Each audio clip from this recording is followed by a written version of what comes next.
Добрый вечер, паважаныя дэлегаты каардынацыйнай рады. Добрый вечер, паважаныя гледачы нашага агульнага паседжання. Сёння у нас адбываецца чарговае агульнае паседжанне каардынацыйнай рады. І на парадку дня у нас сёння ажно 4 пытання. Першае пытанне — гэта стварэнне міжнароднай камісіі каардынацыйнай рады і дэбаты кандыдатаў на пасаду старшыняк міжнароднай камісіі каардынацыйнай рады. Другое пытанне — гэта абмеркаванне паправак, якія былі ўнесены ў рэзалюцыю рэзалюцыю каардынацыйнай рады аб круглым стале па выхаду з палітычнага крызіса ў Беларусі.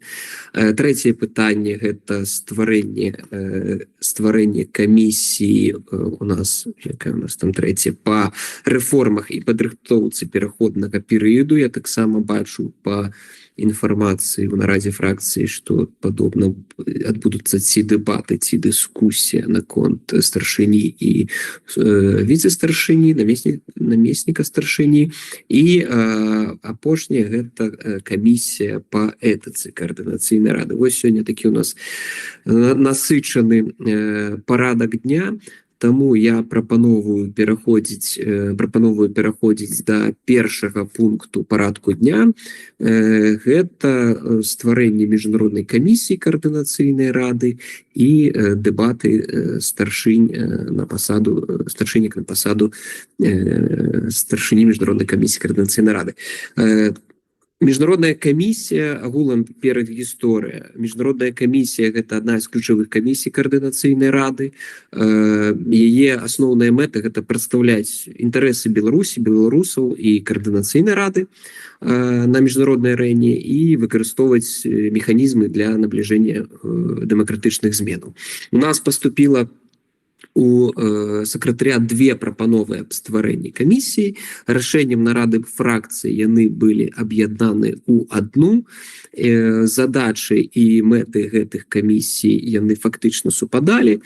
Гэтыя мэты і задачы будуць прапісаны ў дакуменце, які будзе апублікаваны падчас галасавання. Асноўныя мэты і задачы камісіі — гэта па сутнасці развіццё міжнароднага супрацоўніцтва каардынацыйнай рады, удзел у распрацоўцы стратэгіі дэмакратычных сіл у сферы знешняй палітыкі, каардынацыі дзейнасці ЗПК офіса Святланы Ціханаўскай, абарона інтарэсаў беларусаў як унутры краіны, так і за межамі, каардынацыя дзейнасці дэлегацый дэмакратычных сіл у міжнародных арганізацыях, як і міжпарламенцкіх, так і іншых. І фактычна ўсё, што адпавядае тэрміну знешняя палітыка, за гэта адказвае міжнародная камісія каардынацыйнай рады. Былі 2 прапановы. Адна прапанова ад 6 дэлегатаў у адпаведнасці са статутам, іншая прапанова ад фракцыі «Еўрапейскі выбар». Рашэннем нарады фракцыі гэтыя прапановы аб'яднаныя, а таксама падалася на кандыдатуру старшыні камісіі прадстаўніца наступу Марго Борахава. Такім чынам, у нас на старшыню камісіі прэтэндуе 3 прадстаўніцы. Першая — гэта Ксенія Луцкіна, потым Александра Мамаева і потым Марго. Колькі у нас адбудзецца даволі такое насычанае паседжанне, моя прапанова адразу пераходзіць да прэзентацыі старшынь камісіі. І парадак, які гэта будзе адбывацца, моя прапанова наступная. Фактычна, як і было падчас дэбатаў на віцэ-спікераў, да 7 хвілін выступ кандыдаткі, потым по аднаму пытанню ад іншых кандыдатак, потым пытанні ад фракцыяў, ад фракцыі не больш за 3 пытанні ад адной фракцыі, на пытанне 1 хвіліна, на адказ да 2 хвілін. Прашу вось гэтага рэгламента прытрымлівацца, бо у нас вельмі шмат сёння на парадку дня пытанню. Перад тым, як перадаць слова першай кандыдаткі Ксенії Луцкіной, бачу руку Алісы Рыжыченка. Калі ласка. Прывітанне ўсім. Так, у мяне пытанне. Згодна палажэнню аб камісіях, первоначальны склад любой камісіі можа уключаць толькі аднаго чальца ад адной фракцыі, не два.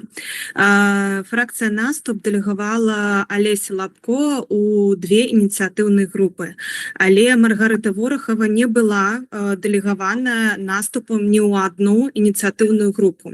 Ці мае яна права пазначацца ці дэлегавацца ў якасці кіраўніцы, на пасаду кіраўніцы гэтай камісіі, ці павінен Алесь Лапко выключацца з гэтага спісу і што з гэтым рабіць зараз? Дзякуй. Што тычыцца права вылучэння Маргарыты Ворахавай, яна такое права мае згодна з пунктам, калі не памыляюся, 4 палажэння аб камісіях, што фракцыі могуць уносіць прапановы аб іншых кандыдатурах кіраўніка і намесніка кіраўніка камісіі, дадатковых задачах, іншых папраўках і іншых атрыбутах. То бок гэтае пытанне тут, безумоўна, сыходзячы з палажэння, адпадае, што тычыцца пытання, звязаныя з Алесем Лапко. Я адразу даць каментар не магу, трэба тут пракансультавацца з фракцыяй ці з сакратарыята, як у нас гэта адпаведнасці з палажэннем. Ці адпавядае? Не. Так, ну, конечно, Філін. Ага, то бок старшыня незалежна. Так, пачакайце, там же, здаецца, у палажэнні няма нідзе абмежавання, і ў мінулай карэнцыйнай радзе, і зараз. Это ж зараз проста ідзе галасаванне за агульную, за стварэнне этой камісіі. Вот. Туды можна вылучаць ад адной фракцыі колькі заўгодна людзей, але ўжо потым... Нет, первоначально перебиваете. Чему вы меня перебиваете? Ну, Боже потому что мой, вы где не вы ведаете учились? положение об комиссии. Я конечно, ничего не ведаем, да, конечно. Да парадку, я вельмі прашу да парадку, заклікаю да парадку. Таму, наколькі я бачу спалажэнне па аднаму прадстаўніку, таму у перспектыве, я так разумею, прадстаўнік Алесь Лапко можа сысці з камісіі, ці потым рашэннем нарады фракцыяў дадацца да камісіі ад фракцыі «Наступ». Гэта пытанне фактычна выглядае наступным чынам. Вось. Дзякуй вялікі. І тады пераходзім да дэбатаў. Ксенія Луцкіна, калі ласка, вам слова, прэзентацыя вашага выступу да 7 хвілін, калі ласка. Добрый день, паважаныя калегі. Па-першае, я хацела б усіх павіншаваць. Учора, 27 ліпеня, была чарговая гадавіна прыняцця дэкларацыі аб дзяржаўным суверэнітэце Рэспублікі Беларусь. І я спадзяюся, што калісьці мы ўсе з вами разам вернем гэтае свята на пачэснае месца ў календары незалежнай Беларусі. Я коротко прадстаўлю сябе, тому что я думаю, что мы уже дайшлі до той стадыі, калі мы павінны добра разумець прафесійны досвед кожнага. Я маю вышэйшую адукацыю, я скончыла гістарычны факультэт Беларускага дзяржаўнага універсітэта, магістратуру, аспірантуру па спецыяльнасці айчынная гісторыя. Маю дыплом навукоўца, але я думаю, што тут гэта не надта важна. Вольна валодаю ангельскай мовай, афіцыйна зараз статус нямецкай мовы, згодна з дзяржаўнымі сертыфікатамі у мяне B1, і я працягваю гэтую мову вывучаць. Што тычыцца майго прафесійнага досведу, я пачала паралельна з працай ва універсітэце, я пачала працаваць у Белтэлерадыёкампаніі, першапачаткова як корэспандэнт і рэдактар навукова-папулярных праграм. З 2009 года я стала шеф-редактором студии документального кино Белтэлерадыёкампаніі. Увесь мой прафесійны досвед надалей быў звязаны са стварэннем дакументальных стужак і стварэннем вялікіх цыклаў навукова-пазнавальных праграм. Я маю шмат прафесійных узнагарод, у тым ліку міжнародных, і супрацоўнічала не толькі з БТ, але і з рознымі вялікімі інтэрнацыянальнымі медыахолдынгамі ў якасці аўтара, рэдактара, і гэтак далей. Працоўная мова, безумоўна, ангельская. У межах сваёй прафесійнай дзейнасці яшчэ ў Беларусі я займалася міжнародным супрацоўніцтвам з праграмамі развіцця ААН, з камісіямі Еўразвяза, якія мелі свае праекты на тэрыторыі Беларусі. І вельмі спадзяюся, што калісьці ўсе гэтыя праграмы абавязкова вернуцца, таму што фактычна, дзякуючы гэтым праграмам нашыя памежныя тэрыторыі мелі магчымасць развівацца, як мелі магчымасць развівацца і шматлікія сацыяльныя праекты. Тое, што я сёння дагэтуль маю гэтыя прафесійныя стасункі, я лічу добрым і вельмі важным для вырашэння нашых з вами беларускіх паўсядзённых праблем. Пасля выбараў 2020 года я была кіраўніком страйка у Белтэлерадыёкампаніі і адначасова я далучылася да каардынацыйнай рады першага склікання. Тут разыходзяцца маё меркаванне і меркаванне Цэнтральнага апарата следчага камітэта Рэспублікі Беларусь 16 альбо 17 жніўня. Але галоўнае, што 19 жніўня я удзельнічала у першым паседжанні каардынацыйнай рады, чым вельмі ганаруся, таму што першае паседжанне каардынацыйнай рады, думаю, публічнае, якое было у Мінску, я думаю, калісьці таксама павінна адзначацца, не дзяржаўным святам, але яно можа быць нашым з вами прафесійным святам. Паралельна з дзейнасцю у каардынацыйнай радзе першага склікання я займалася там медыагрупай і шматлікімі праектамі, актыўнасці у мяне было вельмі шмат. Я стварала разам з калегамі так званае альтэрнатыўнае тэлебачанне, медыаплатформу ў інтэрнэце. Все скончылася 22 снежня, мяне арыштавалі. Скончылася, але не перапынілася. 22 снежня 2020 года я была арыштавана па частцы першапачаткова па іншым крымінальным артыкуле, але справа ў тым, што толькі 21 снежня нам усім выдвинулі абвінавачванне ў змове з мэтай захопу ўлады неканстытуцыйным шляхам. Гэтым артыкуле мяне пераарыштавалі ў жніўні 21 года. 28 верасня 22 года Мінскім гарадскім судом па справе каардынацыйнай рады я была асуджана і мне далі прысуд 8 гадоў пазбаўлення волі у умовах агульнага рэжыму. Я выйшла на свабоду 20 жніўня 24 года по памілаванню.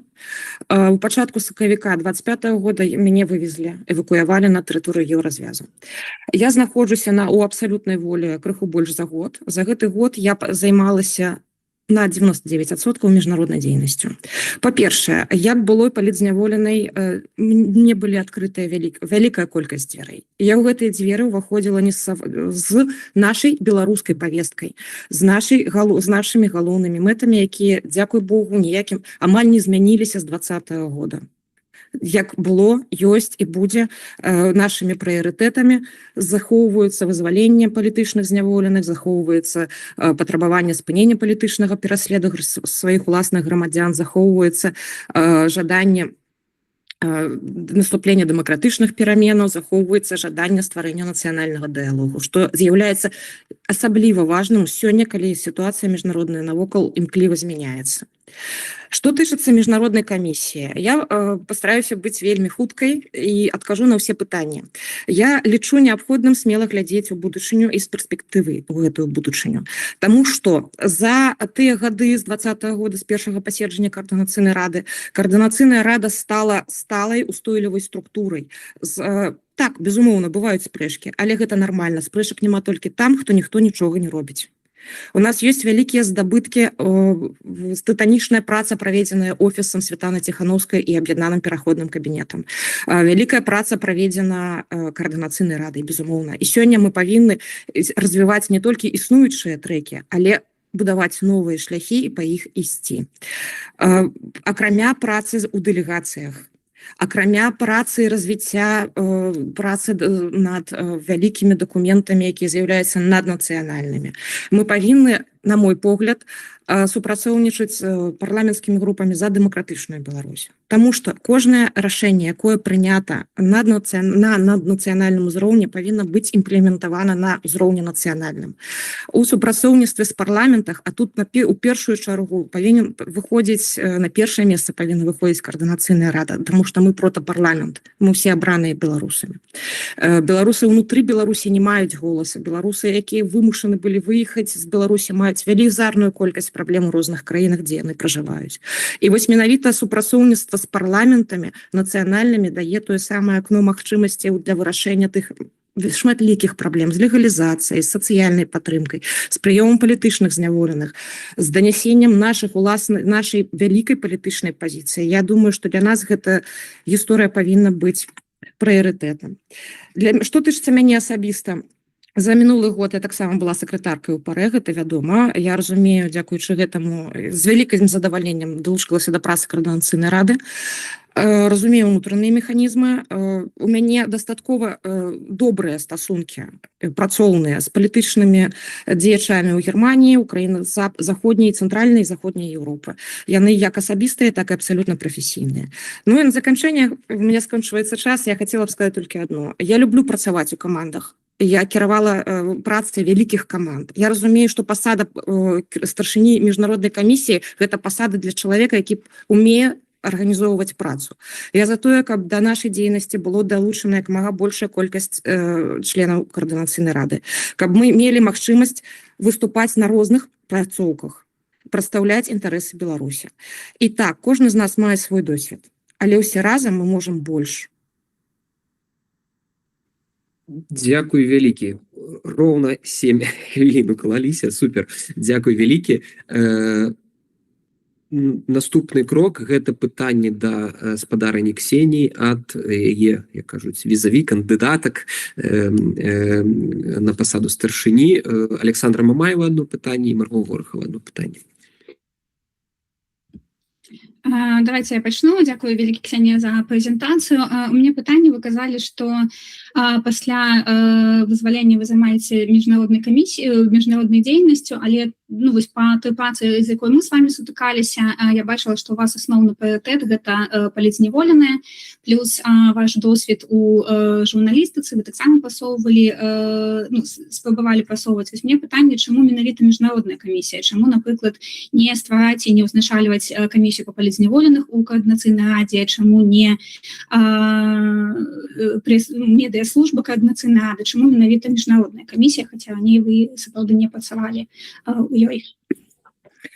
З той простай прычыны, што мы з вами працавалі ў межах дэлегацыі, і з дазволу чальцоў дэлегацыі я прадстаўляла тыя тэмы, якія для мяне з'яўляюцца найбольш экспертнымі. І пераходзіць у кожнага, што добра ў працы дэлегацыі ПАРЭ, што у кожнага было абазначана сваё кола адказнасці.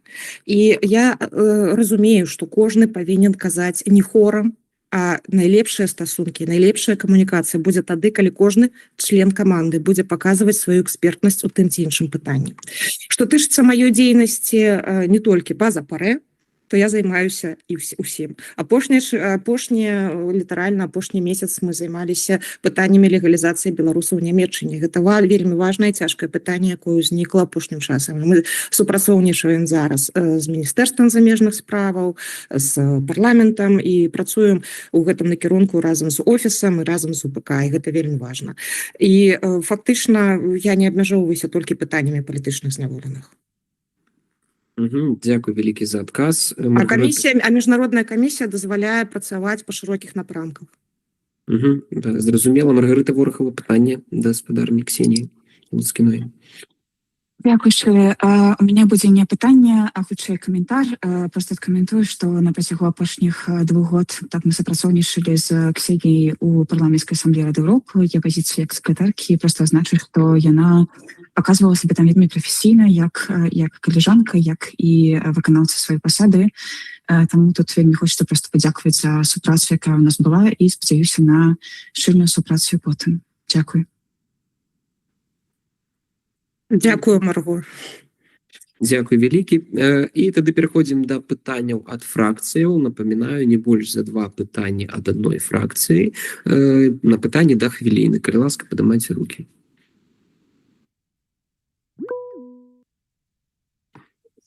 Юрай Зенкович.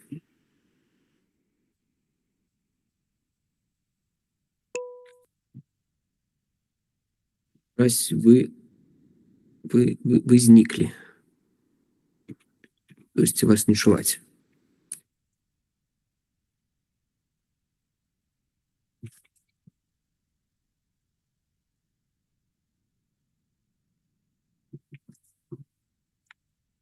Штосьці пайшло не Напишите в чате. Може, да, можете написати, я зачитаю ваше питання. Так, ці ёсць яшчэ пытанні, каментары, заўвагі ад фракцыяў. Бачу, была рука, але это от нас. Ну, от наступа, так. Или дозволится, я, конечно, могу переключиться на кант наступа, или как. У меня такое питание. 26 червня у Европейском выборы вышел пост про добрую працу с ПАРЕ, и там вот распавядалось про працу нашей делегации и все, что там связано. Мне показалось забавно, значит, такую речь, там была перелічена делегация. І там, сярод делегації, я не убачив Олександру Мамаєву, яка вообще-то з'являється керівницею цієї делегації. Хоча, наприклад, була Ксенія Луцкіна, яка з'являється тільки секретаркою, на той момент не була сябром, ну, була секретарем делегації. Тому у мене таке питання. Наколькі ви зможете бути професійним керівником комісії і бути, ну, нейтральним, не ділити людей якби, на такі політичні погляди, коли вони з'являються вашими опонентами, то все одно вислуховують їх міркування і якби не мінати їх працю так само. Тому що Олександра все ж таки була керівниця комісії, напевно, ну, нешта зробила, поки вона там була. Ну, по-перше, той пост, про який ви кажете, там были пералічаны не делегація, там были пералічаны, гэта быў эмацыйны пост з падзякай тым, кому дзякавалі, а не делегацыі. Гэта па-першае. Па-другое, і фактычна еўрапейскі выбар, напэўна, 26 чэрвеня меў права пісаць тое, што хацеў. Што тычыцца асабіста мяне, Евген, я працавала і у вельмі цяжкай сітуацыі. Я, ну, эмацыйна кампаніі, дзе ўсе характары, і ў мяне былі калектывы ад 15 до 300 чалавек. Я умею працаваць з усімі, і я смогу спрацаваць з усімі. Таму што што тычыцца прафесійнага досведу, я ведаю цудоўна вельмі добрыя стороны, бакі актыўнасці Александры. У яе вялікая колькасць контактаў, я спадзяюся, што мы зможам працаваць. Гэта любая дарога, яна падразумявае пад сабой шлях двухбаковы. І я спадзяюся, што мы зможам працаваць разам. Дзякуй за адказ. І спадзяюсь, Юрай Зянкович прамантаваў.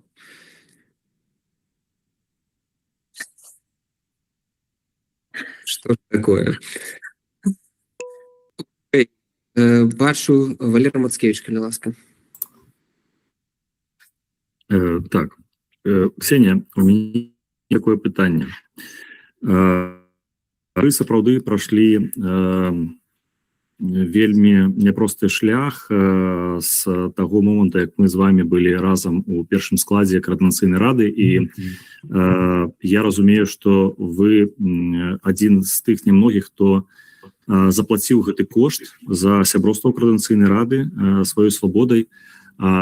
Скажите, калі ласка, вось як вы лічыце той шлях, які вы прайшлі праз зняволенне, ці бачыце вы гэта як, скажем, тым капіталам ці інструментам, які можа вам чымсьці дапамагчы і нам усім координацыйнай радзе, вам на пасадзе кіраўніцы міжнароднай камісіі, і калі так, то ў чым? Альбо гэта перашкода, альбо гэта выклік, альбо гэта ўсё ж такі здабытак, як вы лічыце? Ну, я лічу, што гэта здабытак, таму што я казала ў сваім прадстаўленні, што калі мяне вывезлі, было адкрыта вельмі шмат дзвярэй. І гэтыя дзверы былі адкрыты не таму, што я такая класная, а таму, што ў тым ліку і улічваючы маю крымінальную гісторыю, улічваючы маё членства ў координацыйнай радзе. І я лічу, што ў дадзеным выпадку я ўсе гэтыя кантакты прыношу з сабой у міжнародную камісію, прыношу іх у координацыйную раду. Координацыйная рада для мяне не пусты гук. Я разумею, якую цану за яе заплаціла не толькі я, а вялікая колькасць людзей. І я разумею, што мы ўсе працуем у экстрэмальных умовах. У мяне атрымліваецца, выбачайце за нескромнасць, але у мяне атрымліваецца дагруквацца да палітыкаў. Я лічу, што вось тыя дзверы, якія у тым ліку мой статус пазваляе адкрываць, мы туды павінны ўваходзіць, а вось надалей мы павінны працаваць і развіваць гэтыя кантакты. Таму што гэта вельмі важная гісторыя, мець чалавечыя кантакты, мець эмацыйны кантакт з палітыкамі, гэта вельмі вельмі важна. І я за тое, каб калі я з кімсьці заводжу адносіны, і я іх з задавальненнем перадам астатнім надалей, таму што адзін чалавек ніколі не здолее стварыць вялікую працу. Гэта заўжды камандная праца, асабліва калі гэта праца ў парламенце, а мы з вами з'яўляемся членамі парламента. Дзякуй вялікі за адказ. І яшчэ одна попытка. Третья спроба. Ну, мне кажется, что микрофон працуе. Не раз працуе, так. Дякую вялікі. Нарэшце ўсе, да. Ксенія, я широко слухаў ваш выступ таким расчарованием. Потому что вы распавядзіце, як вы бачыце знешняй палітыцы, як вы бачыце пазіцыю дэмакратычнай палітыцы, яка канцэпцыя знешняй палітыкі в прынцыпе павінна быць у Канстытуцыйнай рады і у дэмакратасілаў. Можа, вы зараз выпцеся і хаця б канцэптуальна скажаце, а не просто, то вось будзем мець кантакты з тымі, досвед працы на БТ і яшчэ шмат дзе. І пытанне, не хочу паўтараць брудныя плёткі, але все-таки хотел бы пошутить. Ну, жены, якія з вами знаходзіліся у колонії, так у вас... Ну, я пачну з другого. Першую частку я толькі здагадалася пра што, пра другую частку таксама у вас все ж таки праблемы з гукам. Гэта брудныя плёткі, і ніхто не жанчыны, а адна жанчына выказала брудныя плёткі. Яна гэтымі бруднымі плёткамі займалася яшчэ ў калоніі.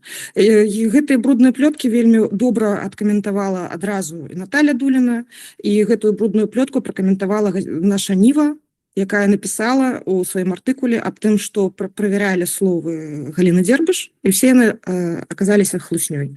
Вы не горш за мяне ведаеце, што такое знаходзіцца ў калоніі. Мы ўсе там знаходзімся не адні, мякка кажучы, і большым дастаткова палітычных зняволеных, жанчын, паважаных, якія словы Наталі Дулінай і мае словы маюць магчымасць, калі гэта неабходна, і публічна пацвердзіць. Я не стучала, не, і не буду. Гэта немагчыма. Калі б я стучала, гэта ўсё ж было б ужо даўным-даўно у публічным поле. Таму што з першага хвіліны свайго выезда я давала інтэрв'ю. Тое самае тычыцца і вас, калі такія раптам з'явяцца такія плёткі, вы самі цудоўна разумееце, кожны наш крок там рэгламентуецца, здымаецца на відэа і гэтак далей, кожная наша размова. Таму это плётка і плётка. Сэнсу ўсё гэта ў публічнай прасторы бясконца перамалваць я не бачу. І больш за тое, што тычыцца так званых стукачоў, мне, ведаеце, з аднаго боку для мяне непрымальна гэта. З іншага я бачу некаторую нянавісць, і я бачу, што людзям вельмі цяжка, і ім з гэтым жыць. І разбірацца з усімі гэтымі справамі мы будзем у вольнай Беларусі, калі будуць адкрыты ўсе архівы. Все астатняе гэта плёткі. Што тычыцца майго бачання альго не бачання міжнароднай палітыцы. Самае галоўнае, я зараз стаю на... Я, па-першае, казала, што я прытрымліваюся пазіцыі, якія і тых каштоўнасцях, якіх прытрымліваецца беларускі дэмакратычны рух, і яны фактычна не змененыя.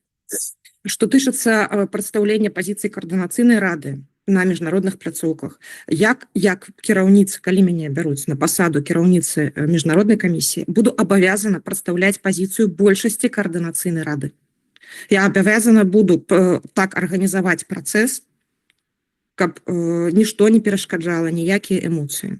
Гэта машына павінна працаваць. І так, безумоўна, мы павінны супрацоўнічаць з офісам, мы павінны супрацоўнічаць з кабінетам дзеля плённай працы. І прыносіць свае прапановы па тых ці іншых пытаннях. Я думаю, што такіх пытанняў наперадзе будзе яшчэ шмат.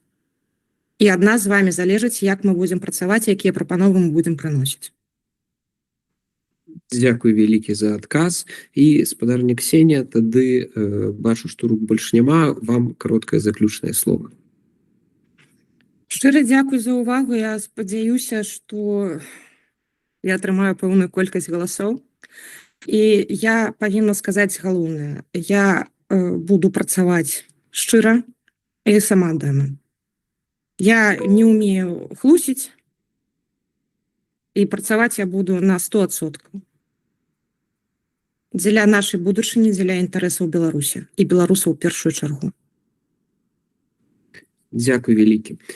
Шаноўнае спадарства, бачу ўзнятую руку, я вельмі прашу ўсіх уздымаць руку, калі ёсць магчымасць, каб мы не выпадалі как бы з агульнага рытму і агульнага нашага парадку дня. Гаспадар Мікіта. Дякую за слово, гаспадар спікер, шановні делегати. У мяне пытанне.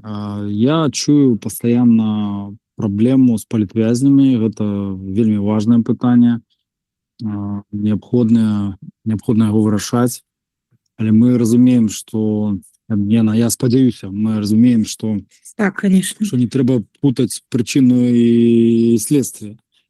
Вось адсюль мне звычайнае пытанне. Ці збіраецца кандыдатка на пасаду старшыні міжнароднай камісіі займацца пытаннямі беларускай вызвольнай арміі, ці падтрымлівае яна праект беларускай вызвольнай арміі, ці збіраецца яна займацца праектам добраахвотнікаў і ўвогуле легімітызацыя нашага права на агульнанацыянальны супраціў. Дзякую. Я супраць таго, каб Лукашенко пазбавіўся і пазбегнуў адказнасці за ўсё тое, што ён зрабіў. А ён зрабіў за гэтыя гады, за 32 гады. Немагчыма падлічыць колькі крымінальных злачынстваў. За апошнія 6 гадоў тут ужо... нам, напэўна, цяжка будзе весці потым хранатоп, і я не магу уявіць колькасць тамоў той крымінальнай справе, якая калісьці будзе, я спадзяюся, што яна будзе. Мы з вами знаходзімся, Мікіта, па-першае, што тычыцца добраахвотнікаў. Безумоўна, гэта, на мой погляд, гэта праблема побач з палітвязнямі.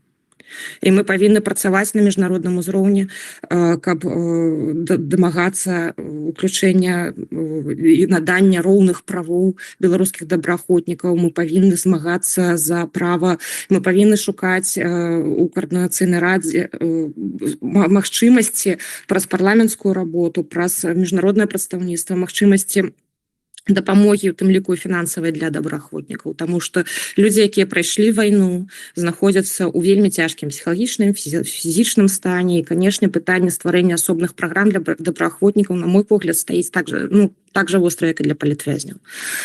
Што тычыцца беларускай вызвольнай арміі, мы з вами знаходзімся ў каардынацыйнай радзе.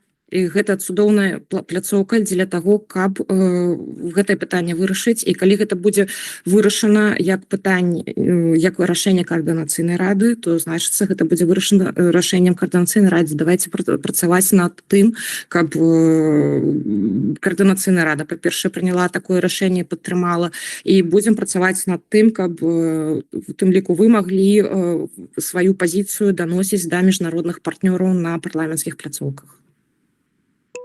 Дзякуй вялікі. Бачу другую руку з Дмітра Шыгельскага, але я хацеў бы знаць, што ў Ярася Зянковіча было 2 пытанні ад вашай фракцыі фактычна. Таму я ўсё ж такі прапаноўваю трымацца гэтага парадку і пераходзім да наступнай кандыдаткі, спадарыні Александра Мамаева. Калі ласка. Вам слова да 7 хвілін, напамінаю. Дзякуй вялікі, усім прывітанне. Таксама пачну з адукацыі і прафесійнага досведа. Па адукацыі я гісторык, спецыяльнасць гісторыя сацыяльна-палітычнай дысцыпліны, маю дадатковую адукацыю ў сферы публічнага адміністравання і таксама праходзіла шэраг навучання па гісторыі еўрапейскіх інстытуцый і адвакацыі. У мяне працоўныя мовы беларуская, руская, ангельская і славенская, і на размоўным узроўні таксама нямецкая, польская і украінская. Грамадская дзейнасцю я займалася і апазіцыйнай на пачатку 2000-х гадоў, потым з'ехала і вярнулася да гэтай дзейнасці толькі ў 2020 годзе. Я была адной з ініцыятарак і потым каардынатарак стварэння народных амбасадаў Беларусі, і зараз прадстаўляю народную амбасаду Беларусі ў Славеніі. У мяне Зміце, калі ласка, ці мы маглі б выключыць мікрафон, я выбачаюся, калі вам слышно, як сабака лае у мяне тут. У Народнай амбасадзе ў Славеніі у мяне была такая вялікая праца па адвакацыі. Гэта, перш за ўсё, супадзеянне палітычнаму таварнаму пераследу праз Інтэрпол, гэта доступ беларусаў да банкаўскіх рахункаў, гэта атрыманне пашпартоў замежніка, гэта палепшэнне легалізацыі агулам і таксама спрашчэнне візавых працэдур. Тут ёсць шмат пазітыўных кейсаў, і ўвесь гэты досвед я таксама транслявала і маштабавала на ўсе народныя амбасады. Я спрацоўвала дакументы і такія гайды для усіх беларусаў. Таксама у народных амбасадаў, як я займалася кіраўніцтвам такой каардынацыі ўсёй сеткі, арганізацыі мерапрыемстваў, кампаній і у тым ліку міжнародным прадстаўніцтвам усёй сеткі на міжнароднай арэне і з партнёрамі. Ну і таксама я займалася прафесійнай арганізацыяй міжнародных візітаў, канферэнцый, сустрэч і такіх іншых мерапрыемстваў, івентаў у структурах беларускіх дэмакратычных сіл. Для мяне праца ў міжнароднай камісіі гэта не пачатак з нуля, гэта працяг той працы, якую я ўжо вяду на працягу 2 год. У папярэдняй кадэнцыі я ўзначальвала міжнародную камісію, была таксама кіраўніцай дэлегацыі дэмакратычных сіл Беларусі ў ПАРЭ і прадстаўляла КР у Радзе Еўропы. Сярод такіх маіх прыярытэтаў і асноўных вынікаў гэта тое, што я спрацоўвала агульныя стратэгіі дэмакратычных сіл і па міжнароднай працы і дачыненні да Ўкраіны. Другое гэта прасоўванне люксембургскіх рашэнняў. Я ўдзельнічала ад самага пачатку, ад першых рэпортаў і далей у парламенцкай супрацы. Гэта быў адзін з асноўных проектаў, зараз мы яго працягваем. Гэта праца з Радай Еўропы, у тым ліку па пытаннях адмены смертнага пакарання, недыскрымінацыі і таксама стварэнне арганізацыі працы, менавіта дэлегацыі ў ПАРЭ, Кангрэсе і АБСЕ. За гэтыя часы я ўзяла ўдзел больш чым 30 міжнародных мерапрыемстваў, ну і таксама ганаруся тым, што я знаходзіла рэсурсы для таго, каб прадстаўнікі там дэлегацый і міжнароднай камісіі маглі прымаць удзел у розных мерапрыемствах. Я бачу, што зараз міжнародная камісія гэта такі ўжо сталы механізм, адладжаная сістэма па працы. Вельмі ганаруся тым, што шмат хто з папярэдняй каманды збіраецца ўваходзіць у камісію, таксама далучаюцца новыя чальцы. Наконт маіх прыярытэтаў на наступную камісію. Першае, гэта міжнароднае прадстаўніцтва каардынацыйнай рады, то есть гэта не толькі прадстаўленне пазіцыі КР на міжнародных мерапрыемствах, а таксама гэта ўмацаванне бачнасці і суб'ектнасці каардынацыйнай рады, і гэта патрэбна для дэлегітымізацыі рэжыму Лукашэнкі і замяшчэння яго прадстаўнікамі дэмсіл, і вось нашай дэлегацыі гэта адзін з дзейсных інструментаў. Другое, гэта развіццё міжнародных дэлегацый. Тут, конечно, гэта ўмацаванне дэлегацыі ў ПАРЭ, пашырэнне паўнамоцтваў, ужо вядуцца год перамовы аб гэтым. Падтрымка дэлегацыі ў Кангрэсе мясцовых і рэгіянальных уладаў, узмацненне і фармалізацыю ўдзелу парламенцкай асамблеі АБСЕ. Мы таксама вялі на папярэдняй сесіі перамовы аб стварэнні мадальнасцяў, каб была больш сталая супраца. Гэта развіццё супрацоўніцтва з Еўранест і таксама пашырэнне гэтых дэлегацый на парламенцкую асамблею НАТО, магчыма, Nordic Council і іншыя структуры. І тут таксама вельмі важна, што гэта праца камандная, арганізацыя працы таксама ўнутры каманды, ўнутры дэлегацыі і размеркаванне прыярытэтаў і адказнасці. Трэці важны накірунак гэта каардынацыя з дэмакратычнымі сіламі. У нас ужо ёсць агульная стратэгія па міжнароднай дзейнасці, адпрацаваная і прынятая на 3 гэтыя структуры, але я лічу, што павінна быць больш гэтай каардынацыі, працоўныя механізмы, таму я прапанавала ў пратаколу взаимодействия, механизм такой больше системной координации международной працы, как были стварались постоянные працоўные группы, у тым ліку по международной деятельности для регулярного сумесного планирования, для координации визитов, мерапрыемстваў, падрыхтоўкі агульных позиций, визитов и так далее. Ну и таксама необходимо працягваць активную супрацу с международными командами офиса Светланы Тихановской, об'яднанага пераходнага кабінета. Гэтая супраца у нас была наладжана, и тут ёсць такія ўжо напрацоўкі, каб эфектыўна працаваць далей. Наступнае пытанне, чацвёрты накірунак гэта адвакацыя. Мяне заўсёды вось гэтыя там больш за 5 год былі асабістыя прыярытэты легалізацыі, мабільнасць і бяспека беларусаў за мяжой. Гэтым я займалася і ў дэлегацыі ПАРЭ. І тут асноўнае гэта прасоўванне люксембургскіх рашэнняў, каб яны нарэшце былі імплементаваныя. І мы вядзем перамовы за Конгрессом мясцовых рэгіянальных уладаў з Рады Еўропы наконт праекта па імплементацыі гэтых люксембургскіх рашэнняў. Гэта таксама прызнанне пратэрмінаваных пашпартоў, прызнанне пашпарта новай Беларусі як аднаго з механізмаў, гэта выдача пашпартоў замежнікаў, паляпшэнне візавых працэдур, супрадзеянне злоўжывання Інтэрполам, прадухіленне дэпартацый, доступ да банкаўскіх рахункаў. Зараз я вяду праект по мэпінгу праблем беларусаў, распрацоўцы рэкамендацый, і ёсць ужо папярэдняя згода з Рады Еўропы, з Кангрэсам і Еўракамісіяй аб тым, што на падставе гэтых дакументаў policy paper яны будуць фармаваць рэкамендацыі да краін удзельнікаў, каб гэта станавілася дзяржаўнай палітыкай. Пятае гэта парламенцкая дыпламатыя. Канешне, гэта развіццё і супраца з альянсам груп за дэмакратычную Беларусь, гэта стварэнне новых груп. Зараз я працую над стварэннем групы ў парламенце Харвацыі і Славеніі, і таксама развіццё такой групы у ПАРЭ. Гэта праца... Александра, 30 секундак яшчэ вам даю, і ўсё, скончваем. Добра. І таксама гэта арганізацыя працы самой камісіі, каб яна працавала, каб былі сазвоны, каб былі рэсурсы на яе працу, каб былі агульныя дакументы і супраца з іншымі камісіямі міжнароднай, з іншымі камісіяй коордынацыйнай рады. Я разумею аб'ём адказнасці. У мяне, напрыклад, гэтая праца займала каля 80 гадзін на месяц, то есть палова стаўкі. У мяне зараз ёсць магчымасць, досвед працягваць гэтую працу. І я думаю, што зараз я, конечно, прашу падтрымкі ўсіх дэлегатаў і ацэньваць тую працу, якая ўжо была зроблена, у тым ліку, таму што я гатовая працягваць яе далей разам з камандай міжнароднай камісіі. Дзякуй. Дзякуй вялікі. І пераходзім да пытанняў ад кандыдатак. Першае пытанне гаспадарні Ксеніі Луцкіной. Александра, шчыра дзякую, вы справаздачыліся пра вялікую працу сваю і міжнароднай камісіі, пра сваю працу як кіраўніцы міжнароднай камісіі. У меня да вас пытанне: як вы адносіцеся да ратацыі, да прыход і да таго, што такое, і ці можа нехта іншы займацца ўсім гэтым валам, у тым ліку адміністрацыйнай працы? Ці гэта можаце толькі вы, ніхто больш? Конечно, я лічу, што могуць быць людзі, якія могуць займацца гэтай працай. Таксама прыйшла без досведа працы кіраўніцы міжнароднай камісіі, стала ёй 2 гады таму. Але зараз для мяне вельмі важна, каб чалавек, які прыйшоў, меў добрыя адносіны з партнёрамі, меў працоўныя адносіны з партнёрамі, разумеў супрацу з імі, не меў нейкіх канфліктаў, каб ён мог арганізаваць гэтую працу без канфліктаў унутры.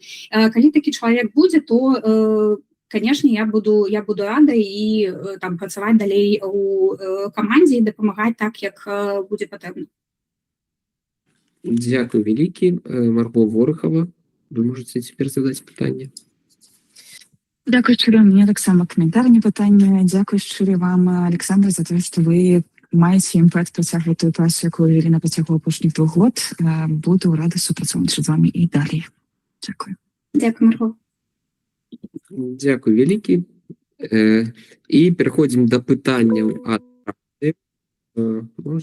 Калі ласка, рукі. Зараз вось раз час для того, каб уздымаць рукі і задаваць пытанні. Спадарня Аліса Рыжыченко, калі ласка. Александра, дзякую за ваш спіч кароткі. Вы шмат разоў казалі пра рэсурсы, і я ведаю, што вы знайшлі рэсурсы для працы міжнароднай камісіі коордынацыйнай рады, але да сённяшняга дня няма ніякага рэгламенту размеркавання гэтых грошай. Вы размяркоўваеце іх аднаасобна фактычна, ніхто не ведае, як па какім накірункам, але пытанне ў мяне ў іншым. Ці праўда, што вы прапаноўвалі дэлегатам Координацыйнай рады, якія патэнцыйна падтрымаюць вас на пазіцыі кіраўніцы міжнароднай камісіі, размяркоўваць гэтыя грошы так, як у інтарэсах гэтых людзей, якія будуць вас падтрымліваць. Дзякуй. Дякую вялікі. Калі у вас ёсць такія дадзеныя, то я буду вельмі рада, калі вы агучыце гэтых людзей і кандыдатаў, бо я ведаю, што ў вашай фракцыі, на жаль, такія бездоказныя абвінавачванні становяцца практыкай. Што тычыцца фінансавання, сапраўды, я і на пасадзе міжнароднай камісіі, кіраўніцы дэлегацыі ў ПАРЭ, я знаходзіла фінансаванне на мабільнасць, каб ездзілі на ўсе сесіі ўсе прадстаўнікі. Я знайшла фінансаванне зноў жа на дзейнасць міжнароднай камісіі, на тое, каб гэта, перш за ўсё, праграма мабільнасці, гэта праграма там на адукацыю, адукацыйныя мерапрыемствы і гэтак далей, на распрацоўку дакументаў, полісе. Хачу сказаць, што ўсе чальцы міжнароднай камісіі ведаюць, што гэта інфармацыя адкрытая, усе чальцы на фракцыі мінулага складу ведаюць, што гэта інфармацыя адкрытая. У нас падпісаны аўтарызацыйны ліст ад міжнароднай камісіі на гэты праект. Я таксама азнаёміла, даслала ўсе дакументы кіраўніку камісіі па бюджэту. Усе чальцы міжнароднай камісіі ведаюць, як гэта ўсё Трэцяга склада. Трэцяга склікання. Пакуль у нас няма камісіі міжнароднай 4-го склікання, як толькі яна будзе, там будзе таксама ўся інфармацыя ўсім даступная, і ў тым ліку камісіі па бюджэце. Дякую вялікі. Наступнае пытанне Глеб Івашкевич, калі ласка. Да, витаю. Я быстренько прошу прощения на работе. Александра, великий дякую за такой обширный рассказ. Я тут услышал немножечко про неконфликтность. И как раз у меня в тему неконфликтности такой вопросик. Мы знаем то, что вы собирали досье на представителей народных амбассад, на нас, европейский выбор. В этом досье были копии переписок других представителей Демсил. Также вы оказывали давление на представителей Демсил. Нам, например, угрожали судом. У меня, в принципе, вот на экране ваше досудебное предложение. Там 11 человек. Наверное, все-таки это было с целью достижения ваших целей каких-то. Хотел бы узнать, каких. И еще второй моментик. Вы присылали эти данные третьим лицам. Планируете ли вы на вашей посаде продолжать это делать в отношении ваших коллег по международной комиссии, коллег по координационному совету, и, в принципе, это относится, наверное, ко всем демократическим силам, которые с вами взаимодействуют на данный момент? Я не збіраю дасье на сваіх калег у дачыненні да еўрапейскага выбара. Я пачала збор інфармацыі толькі пасля таго, як быў апублікаваны паклёпніцкі пост, і гэта было ў мэтах самаабароны. Я збірала гэта для адваката, для дасудовага патрабавання, дзякую, што вы самі пра гэта згадалі. Я таксама перадавала гэтую інфармацыю камісіі па бяспецы і ў камісію па этыцы. Я буду вельмі рада, калі гэтыя камісіі створацца, і яны працягнуць гэта рабіць, і калі вы пачытаеце адказ камісіі па бяспецы, то перадача такой інфармацыі не з'яўляецца канфідэнцыйнай. Што тычыцца там нейкіх абвінавачванняў, я так разумею, што вы...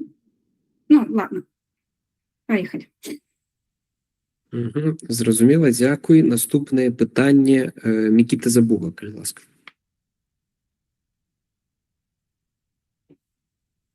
Шановна, мне тое ж самае пытанне, што я задаваў папярэдняму кандыдату. Ваши адносіны да беларускай вызвольнай арміі, да права народа на вызваленне краіны ад калабарантаў, ад гібриднай акупацыі. Тому что, конечно, нам важны все іншыя тэмы. Это одно я только не зразумеў у папярэдняй кандыдаткі, хто павінен даць дазвол на легімітызацыю. Я трошку не зразумеў, што КР павінна вызначыцца, так тады КР павінна вызначыцца, напэўна, і з таким падроздзелам, як полк Каліноўскага, ці там ТУР, ці там БДК, там іншыя падроздзелы. Мы ўжо існаем, мы ўжо падроздзел. Таму тут галоўнае пытанне, як вы ставіцеся да вызвалення Беларусі, да магчымага сілавога сцэнара, і ці патрэбна нам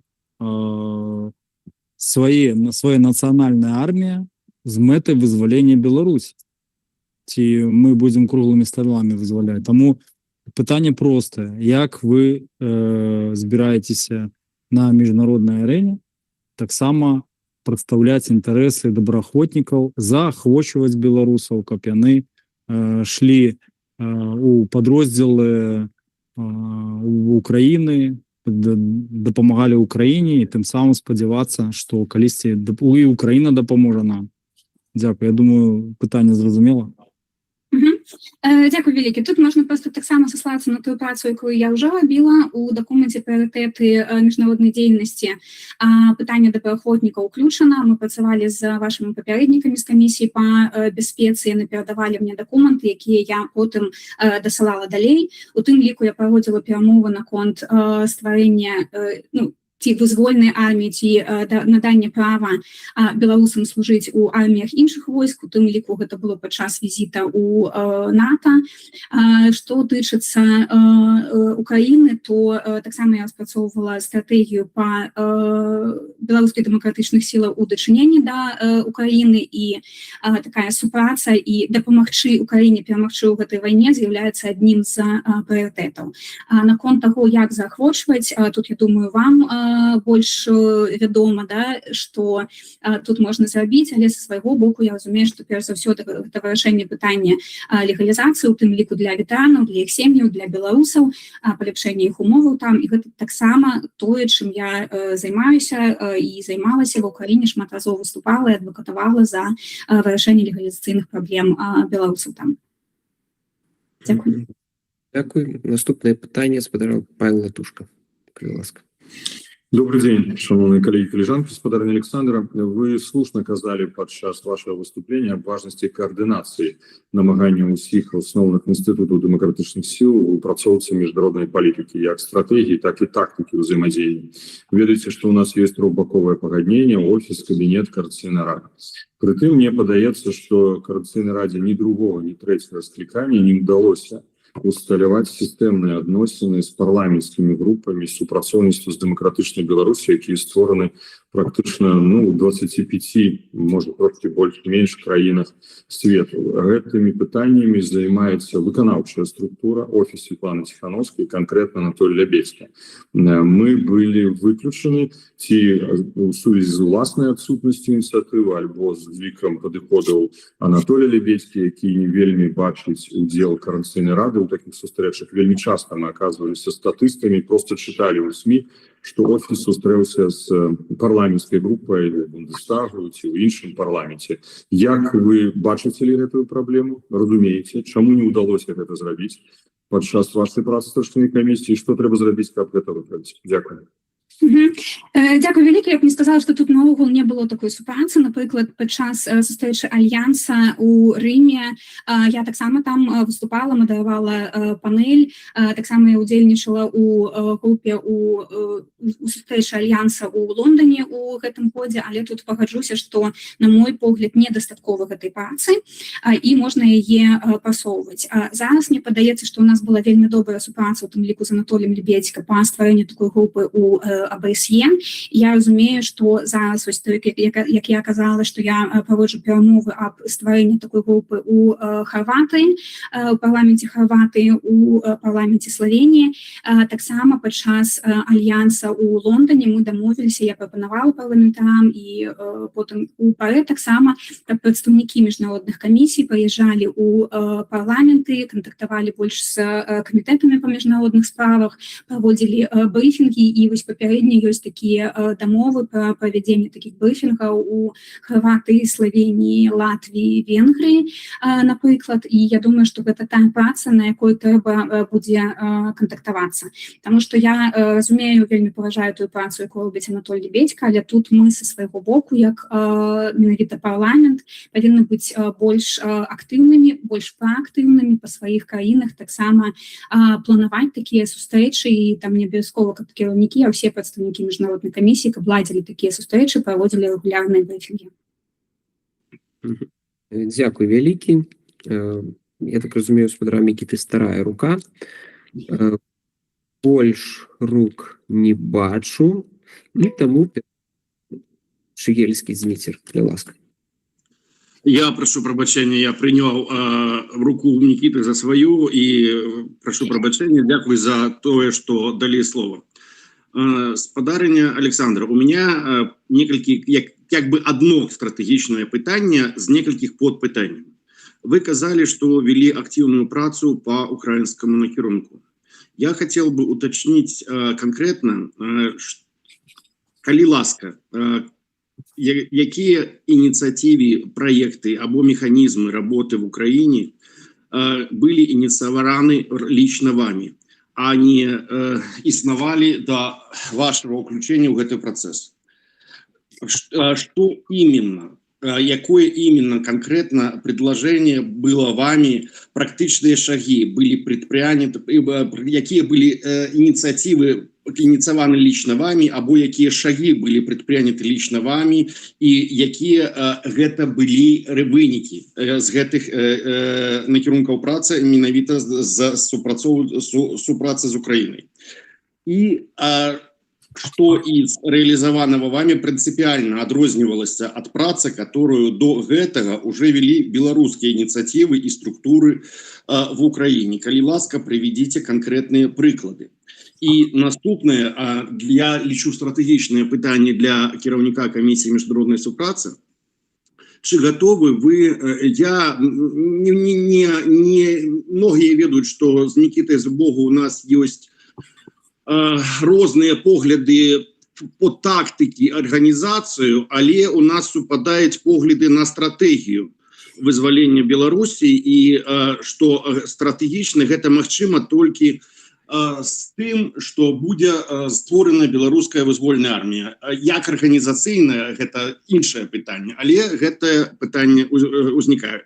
Ці прызнаёце ли вы право на узброеную барацьбу беларускага народа за вызваленне? Што і як і вы рабілі ў гэтым накірунку з беларускімі добраахвотнікамі? І калі ласка, не толькі тут, а як вы готовы адстойваць гэтае право на міжнародным накірунку публічна? Дзякую. Дякую вялікі. Што тычыцца таго, што я рабіла па Украіне, я актыўна ўключылася толькі у сакавіку 25-го года, калі я поехала на круглый стол ва Украину. Там я прэзентавала стратэгію по супрацы по дэмакратычных сіл у дачыненні да Украины. Я падымала там пытанне наконт беларускіх дактароў і спрашчэння легалізацыі. У іх мы рабілі дэпутацкі запыт аб колькасці, і далей гэту інфармацыю я перадавала ініцыятыве па беларускіх лекараў, якія там працавалі для далейшай супрацы. Пасля гэтай паездкі я распрацавала прапановы па легалізацыі для беларусаў, якіх няма дакументаў. Гэтыя дакументы мы перадавалі падчас дэлегацыі ПАРЭ на сустрэчах з парламентарамі. І потым, калі была у жніўні адкрыта місія дэмакратычных сіл Беларусі, таксама ўсе гэтыя прапановы я перадала Святлане Шацілінай, і яна далей па іх працавала. Сама непасрэдна ва Ўкраіне я гэтыя перамовы не вяла. Таксама быў падрыхтаваны такі policy paper і прапановы па банкаўскіх рахунках. Там такая ж сітуацыя. Мы праводзілі перамовы з прадстаўнікамі у ПАРЭ з дэпутатамі, і зноў жа гэтыя прапановы былі перададзены Святлане для далейшай працы. Наколькі я разумею, там ёсць пэўныя вынікі гэтай працы. Ну і таксама у мяне была праца у ПАРЭ. Я была, скажем так, галоўным арганізатарам сайт-івента по супрацьстаянню рускаму міру, таксама з Павлом Церашковічем, які там выступаў. І у нас там выступала Евгения Кравчук, і далей мы з ёй працягваем парламенцкую супрацу па розных накірунках, менавіта па супрацьстаянню рускаму свету і праваслаўнай царкве. Гэта тое, што я магу рабіць як прадстаўніца парламента, што тычыцца вызвольнай арміі. Тут яшчэ раз скажу, што у нас будзе створана камісія па бяспецы. Я не магу сказаць, што я вялікая спецыялістка ў гэтым накірунку, але я чакаю вашых прапановаў для таго, каб гэта абмеркаваць. І са свайго боку, як гэта было і раней, мы тут працавалі з Геннадзем Манько, калі ёсць нейкія дакументы, я магу іх вывучыць, перадаваць на адпаведных сустрэчах, дасылаць па сваіх кантактах, арганізоўваць сустрэчы, магчымасці для абмеркавання менавіта тымі, хто разумее больш гэты кантэкст. Дзякуй вялікі. Спадар Зміцер, бачу руку, але вы ўжо задалі 2 пытання, у якіх было па 3 пытання ўнутры, таму перадаю... Вельмі кароткі каментар. Не, спадар Зміцер, толькі пытанні, без каментароў. У нас ўжо і так мы вельмі шмат часу. Спадарня Александра, вам коротка заключнае слово і пераходзім да наступнай кандыдаткі. Дзякуй вялікі яшчэ раз за гэтую магчымасць. Для мяне, канешне, быў гонар, ёсць гонар працаваць кіраўніцай міжнароднай камісіі, прадстаўляць каардынацыйную раду на міжнароднай пляцоўцы. Буду рада, калі мяне падтрымаюць на гэтую пасаду, але таксама буду рада за сваіх калежанак і гатовая да супрацы. Як я кажу, там усе 5-6 год я гатовая працаваць з усімі, хто працуе. Дзякуй. Усім поспехаў. Дзякуй вялікі. І наступнае слово перадаю спадарні Маргарыце Ворыхавай. Калі ласка, да 7 хвілін прэзентацыі.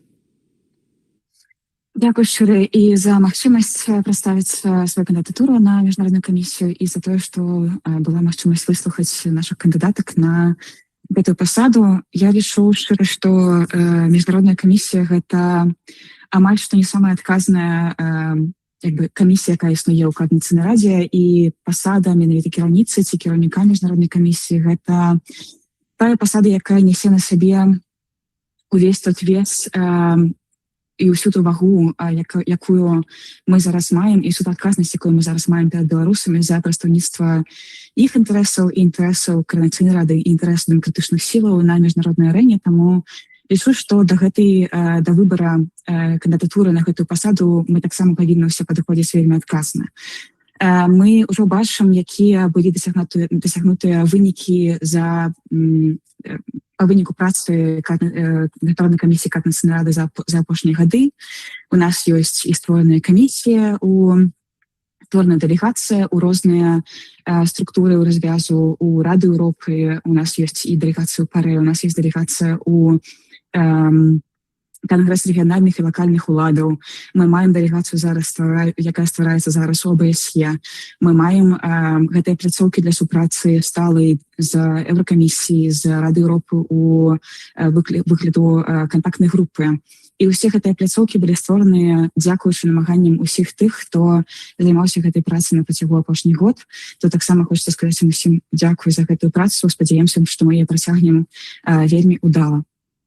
Я прыходжу ў гэтую камісію на гэтую пасаду менавіта з разуменнем таго, якая гэта адказнасць і як шмат было працы зроблена, і як гэтую працу зрабіць мацнейшай, таму што я маю досвед кіравання шматлікімі праектамі як у недзяржаўным накірунку, як у дэмакратычным сектары, у дэмакратычным руху, так і ў тэхнічным накірунку у IT. Я ведаю, як працаваць з рознымі людзьмі, з рознымі камандамі і як арганізаваць працу так, каб яна была эфектыўнай і дасягала сваіх мэт, якія перад сабой ставіць свае каманды. І вось менавіта таму я прыходжу ў міжнародную камісію з пэўнымі мэтамі, якія ставлю перад сабой. Першае з іх гэта стварыць уяўленне і разуменне паміж усімі дэлегацыямі, паміж усімі гэтымі пляцоўкамі, якія зараз у нас ёсць, разуменне свайго мандату, разуменне таго, якія ёсць пазіцыі і што мы прадвігаем як дэмакратычная сіла. Таму што зараз мы назіраем, што на ўсіх гэтых пляцоўках узнікаюць сітуацыі, калі розныя прадстаўнікі ўсё ж такі дасягаюць нейкіх сваіх мэтаў. Я б хацела бачыць, што праца на гэтых усіх пляцоўках вядзецца скаардынавана, вядзецца прафесійна і вядзецца арганізавана. І за справаздачнасцю як перад Координацыйнай радай, так і перад беларусамі.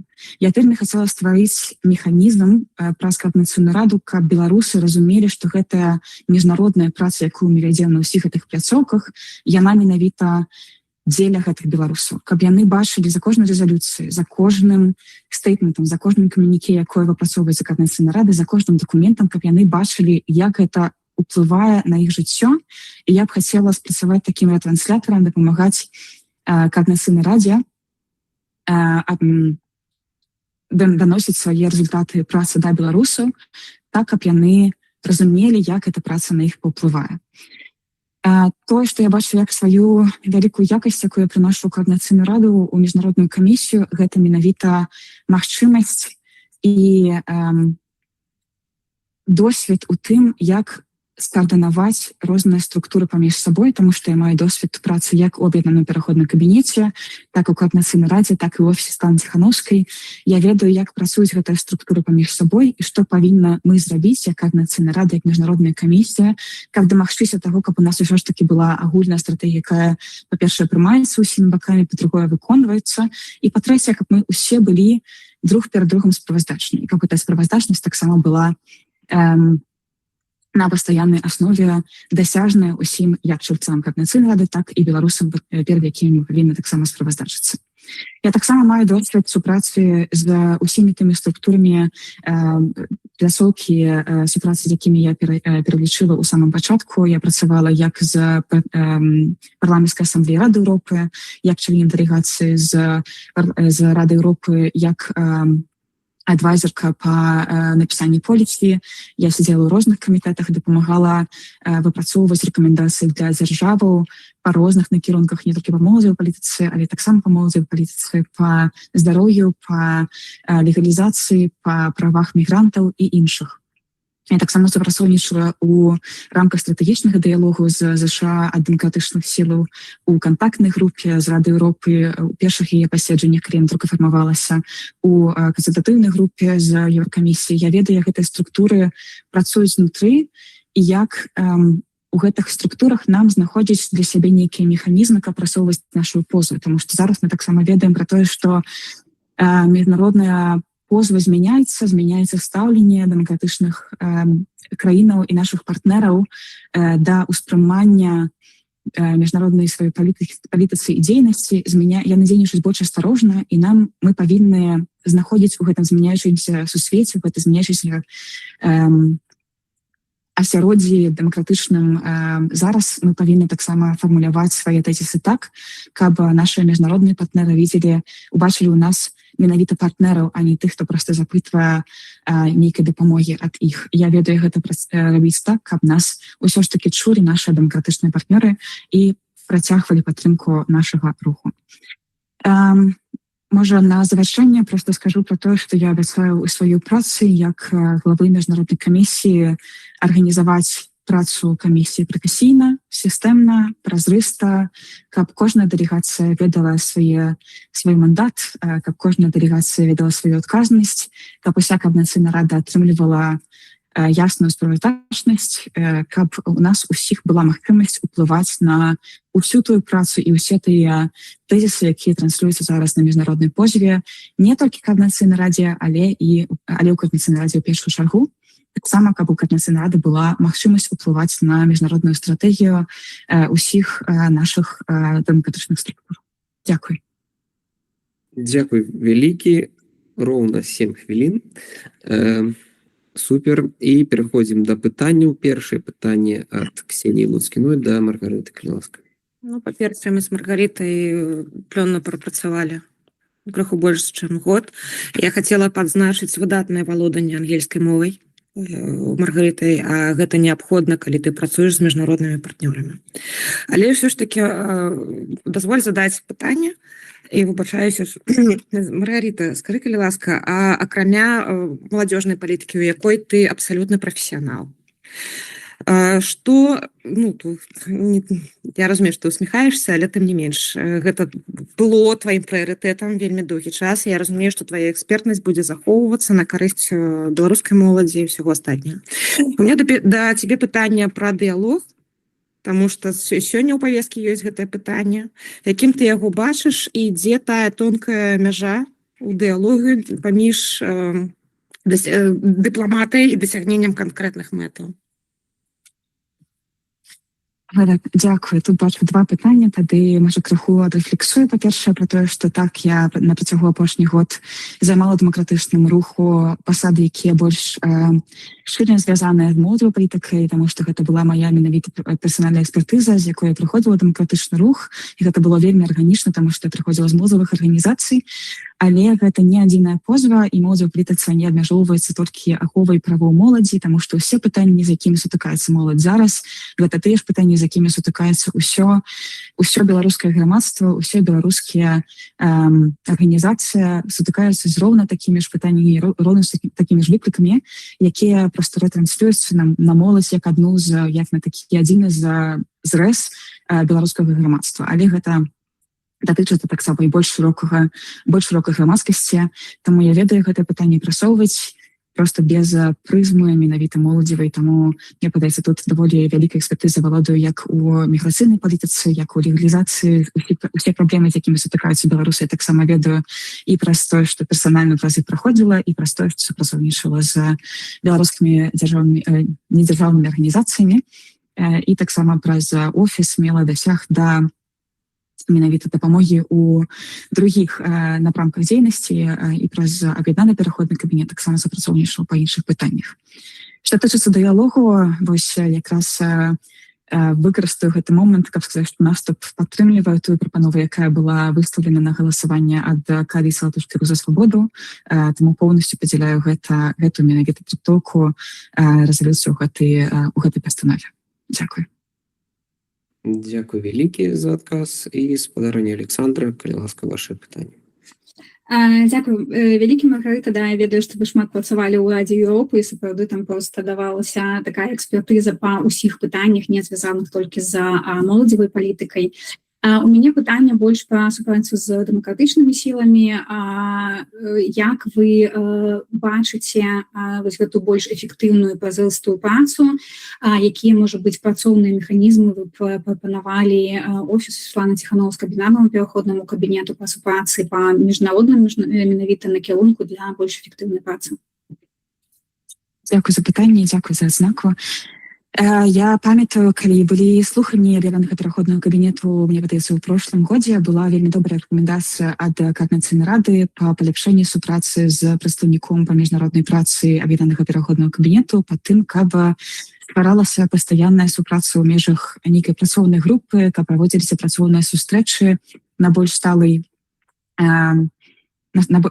падыходзе. І мне вельмі падабаецца гэты механізм, але ён, на жаль, зараз не так паўсядзённа працуе. Мне вельмі хацелася бачыць, каб у нас была пастаянная супраца ў межах каардынацыі, па-першае, паміж трыма структурамі, як офіса з аб'яднанага пераходнага кабінета з Координацыйнай радай, таму што мы ўсе робім адну працу на адных тых жа пляцоўках, мы дасягаем адной мэты, і мы павінны каардынавацца ў тых пазіцыях, якія мы прасоўваем, у тых дакументах, якія мы распрацоўваем, і у тым падыходзе, які мы зараз прымаем як дэмакратычныя сілы. Мне падаецца, што у нас павінна быць агульная стратэгія, да якой мы агульна падыходзім да выканання на паўсядзённай аснове. Таму я тут бачу, па-першае, каардынацыю праз сустрэчы, якія былі ў нас ужо на працягу некалькі год з офісам аб'яднаным пераходным кабінетам, але мне вельмі хацелася бачыць, каб мы ўсё прадвінуліся на ўзровень вышэй за простыя сустрэчы, на выпрацоўку агульных пазіцый, агульнай стратэгіі і агульнага падыходу да міжнароднай палітыцы. Дзякуй вялікі. І цяпер пытанне да спадарні Маргарыты. Першая рука Зміцер Шыгельскі, калі ласка. Дзякую. Спадарня Маргарыта, у меня пытанне вельмі простае. Яно да вас, але і да тых, хто выступаў перад вами. Мы хто? Вось як вы успрымаеце сябе як частку Координацыйнай рады, як Координацыйную раду?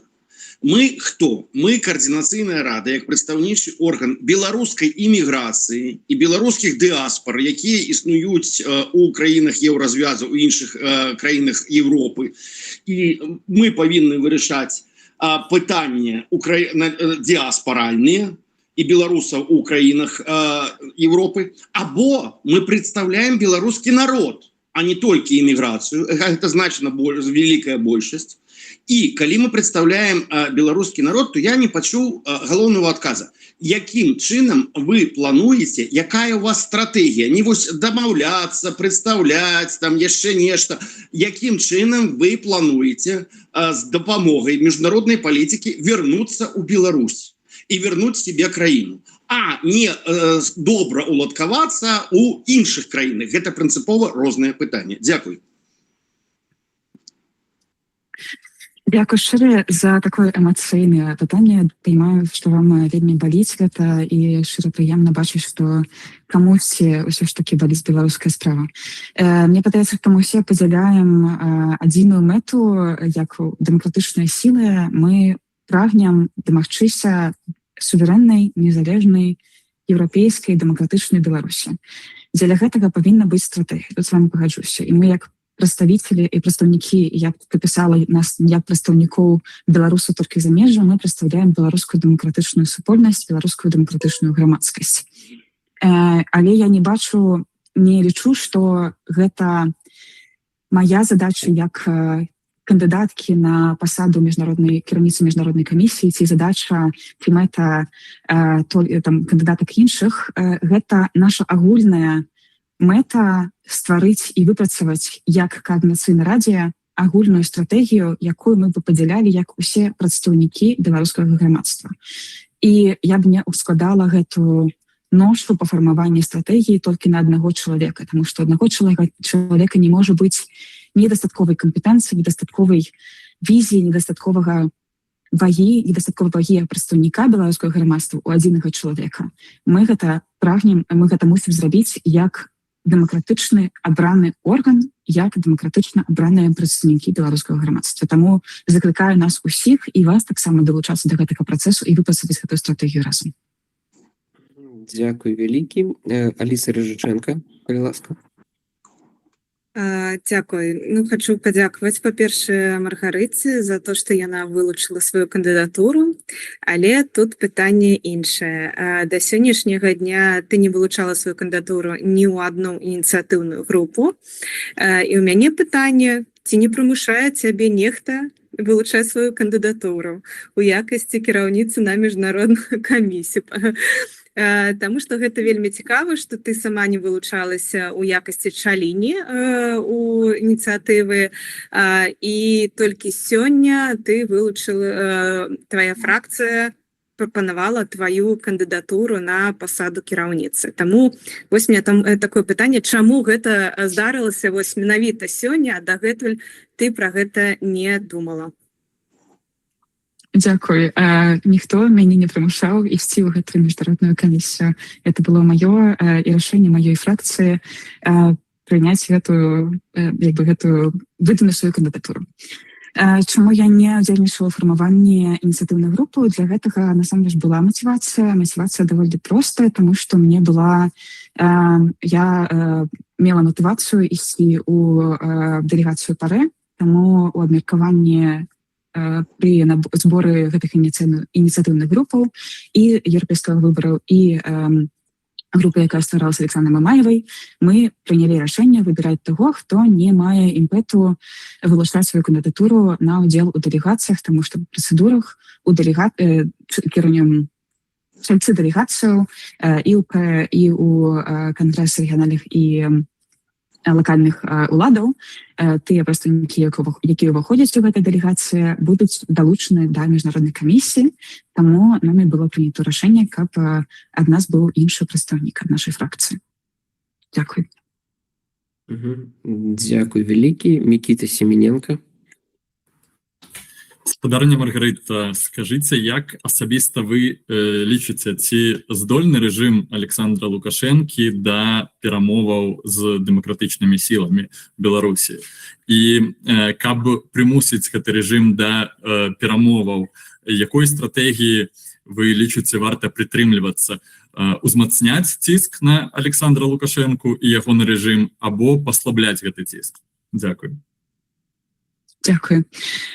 Пастаноўка пытання вельмі цікавая, таму што менавіта вось здольны рэжым Александра Лукашенко да дыялогу. Я лічу, што там у гэтым рэжыме ёсць могуць быць прадстаўнікі, якія могуць быць здольныя да гэтага. Ці здольны ўвесь рэжым? Мне падаецца, што не. Ці здольны Александр Лукашенко на дадзеным этапе? Мне таксама падаецца, што не. І мы павінны як дэмакратычны рух ствараць умовы і менавіта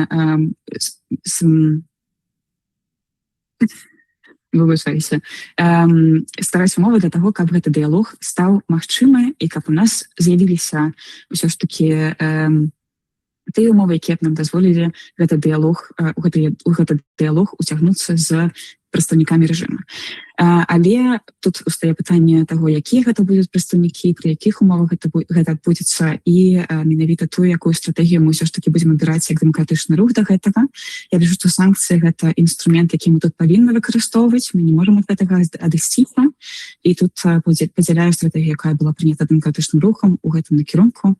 Падаецца, што і тая рэзалюцыя, якую зараз мы маем на прадстаўленні ад кааліцыі «Алтушка Русафободы», яна акрэслівае такі намер і дапаможа нам у гэтым накірунку.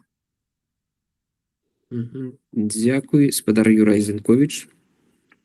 Дзякуй вялікі, спадарыня Горыхава. Сёння за гадзіну 15 да пачатку нашего пасяджэння у публічным чаце з'явіўся ваш рэпост. Я разумею, што это можа не ваш тэкст, але это ваш рэпост, які пачынаўся з пэўных такіх канцэптуальных рэчаў, які датычаць менавіта знешняй палітыкі і каардынацыйнай рады і шырэй дэмакратычных сілаў. Я его кінуўся чытаць, думаю, не я адзін такі. Але ў канцы все звялося до таго, што гэта была па сутнасці абвестка пра продаж гаражу ў Варшаве. Таму у меня в сувязі з гэтым такое да вас пытанне. Скажите, калі ласка, ці вы лічыце нармальным выкарыстоўваць падобныя прыёмы, і ці вы збіраецеся ў будучыні таксама выкарыстоўваць пасаду, калі вас абяруць, для вырашэння якіх дробных меркантыльных пытанняў? Дзякуй вялікі. Адкажу так, што наш канал нашай фракцыі гэта адкрытая прастора для ўсіх чальцоў нашай фракцыі, дзе яны могуць выказваць свае меркаванні так, як ім гэтага захочацца. І у гэтым менавіта у гэтым пасце гэта была фотка, якую запосціў адзін з чальцоў нашага спісу. Там таксама можна паглядзець, хто з'яўляецца аўтарам гэтага паста.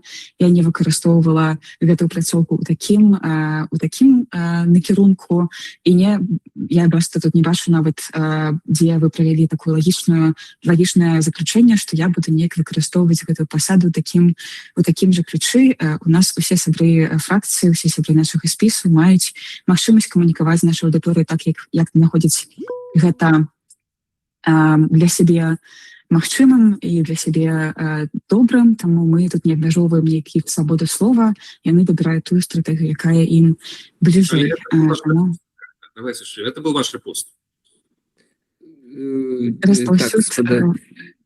Добра. Мне падаецца, што я адказала на пытанне. Микита Забугов.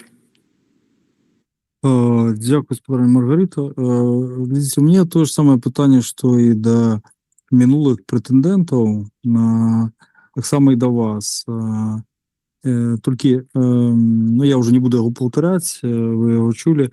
Адзінае, што дополнительное маё пытанне, ці лічыце вы, што Координацыйная рада павінна даваць нам пэўную некую легімітызацыю, вось як казала спадарыня першая кандыдатка да гэтага, ці гэта ўжо дастаткова зразумелы факт, што нам патрэбен агульнанацыянальны супраціў? Дзякую. Пытанне. Я бачу ролю кіраўніка міжнароднай камісіі як таго прадстаўніка, які дапамагае дэлегатам прасоўваць праз узмацняе дзейнасць дэлегатаў Координацыйнай рады. Гэта такі чалавек-інструмент, які дапамагае фармаваць у межах Координацыйнай рады міжнародную стратэгію. Прадстаўнікі Координацыйнай рады, дэлегаты Координацыйнай рады маюць адказнасць перад сваімі таксама выбаршчыкамі за тое, каб прасоўваць пэўныя стратэгіі ў межах Координацыйнай рады.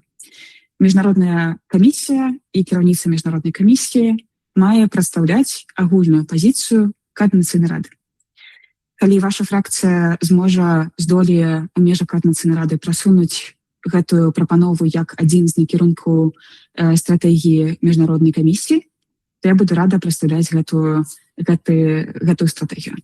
Калі не, я буду рада праконсультаваць, як гэта зрабіць, але я не бяруся прадстаўляць нейкія асобныя праекты ці нейкія асобныя прапановы асобных фракцыяў ці асобных людзей у Координацыйнай радзе. Я лічу, што гэта павінна быць скаардынаваная, прынятая ў межах Координацыйнай рады пазіцыя і стратэгія. Таму раю вам у гэтым шляху і дзейнічаць. Дзякую. Нет, так вы не отказали увогуле на пытанне. Пытанне-то простое было. Ці лічыце вы неабходным ствараць агульнанацыянальны супраціў? Ці лічыце вы, што наша нацыя мае на гэта права? Я не бачу, як гэта тычыцца менавіта дзейнасці кіраўніцы міжнароднай камісіі, і мне падаецца, што ў гэтым выразе я проста сказала на пытанне, што вельмі раю вам гэтую прапанову правесці праз Координацыйную раду. Ну, то бок вам это не патрэбна. Яна адказала на пытанне, так, да, каментару у нас не прадугледжана на дадзены момант. І спадарня Маргарыта, кароткае заключнае слово, калі ласка вам. Дзякуй шчыры і дзякуй шчыры за магчымасць вылучыць сваю кандыдатуру і за гэтыя дэбаты. Было вельмі прыемна і пачуць нашых маіх калежанак і адказаць на ваше пытанне. Заключу, наверное, толькі тым, што буду вельмі рада дапамагчы нашым дэлегатам і Координацыйнай радзе выбудаваць дзейнасць міжнароднай камісіі так, каб яна адлюстроўвала пазіцыю Координацыйнай рады і прадстаўляць на міжнародных пляцоўках так, як гэта вырашыць Координацыйная рада. Дзякую. Дзякуй вялікі. І першы пункт парадку дня вычарпаны. Усім вялікі дзякуй кандыдаткам, усім вялікі дзякуй за пытанне. Заўсёды міжнародная камісія гэта цікавая камісія, цікавыя пытанні, заўсёды выклікае шмат інтарэсу, бо адна з ключавых накірункаў дзейнасці КР гэта міжнароднае прадстаўніцтва, міжпарламенцкае прадстаўніцтва, але, паўтаруся, усім вялікі дзякуй.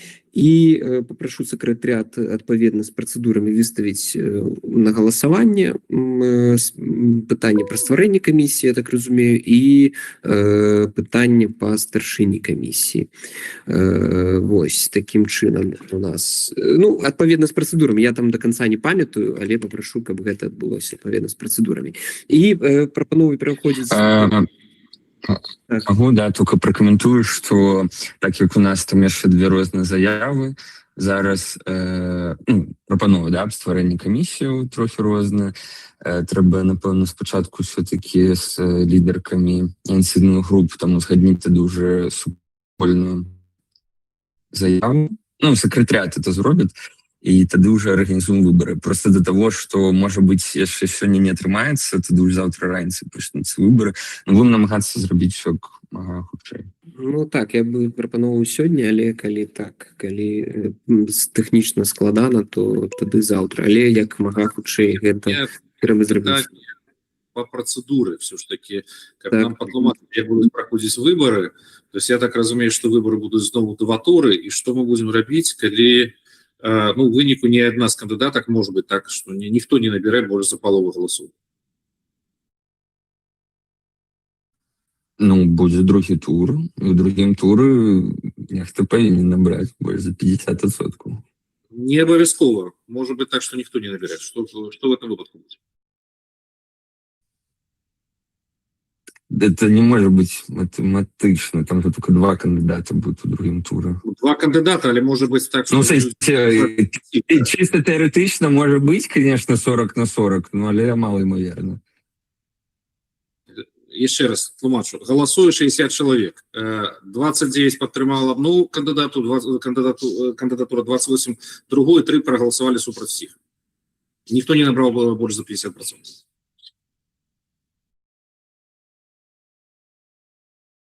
Тады прызначаюцца новыя выбары. Калі такое адбудзецца. Зразумела, дзякую за адказ. Вось.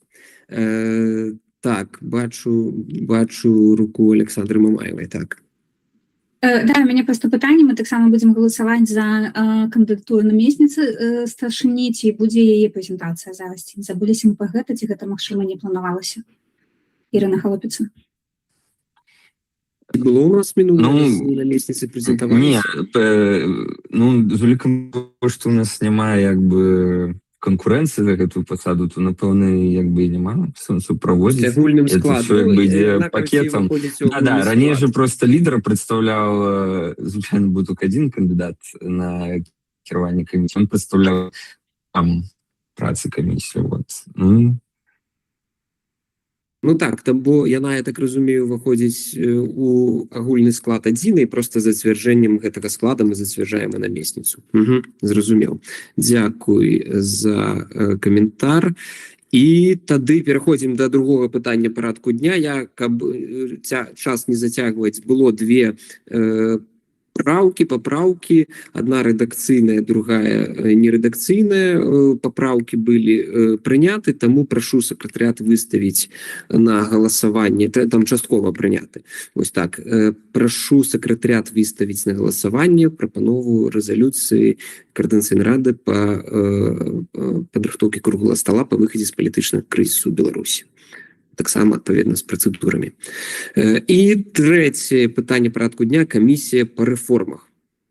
Презентація комісії по реформах. Я бачу там у нараді фракції ніякі пропанови, але документів я ніяких не бачу, тому, може, я тут попрошу секретаріат мені допомогти, але першопочаткова презентація була запланована від представника коаліції «Латушка і Рух за свободу» Юрій Губаревич, коли ласка. Добрый вечер, шановные члены Координаційної ради. У нас есть шанс створить добрую парламентскую традицию, коли питання розглядаються до полночі, а часом буває по гострих питаннях некоторі парламенти і до раніці засідають. Але постараюсь сам, принаймні, своє питання не затягувати моцно. Проект положення об створенні комісії був своєчасово досланий у секретаріат. Так само з ім мали можливість ознайомитися керівники фракції, і я вельми сподіваюся, що так само, отримавши цей документ, розіслати його по своїм чільцям фракції. Тут з комісії по реформах, насамрэч, і знову-таки, як і з комісією міжнародної, не відбувається нічого нового, бо така комісія була створена у Координаційній раді попереднього скликання, вона працювала більше за год, мала певне досягнення, були отримані від різних експертних супольностей порядка 10 законопроєктів. Гэтыя все законопроекты были доступны сябрам Координаційної ради, так само вони проходили внутреннее абмеркаванне ў камісіі, ствараліся працоўныя чаты по кожнаму з законопроектаў.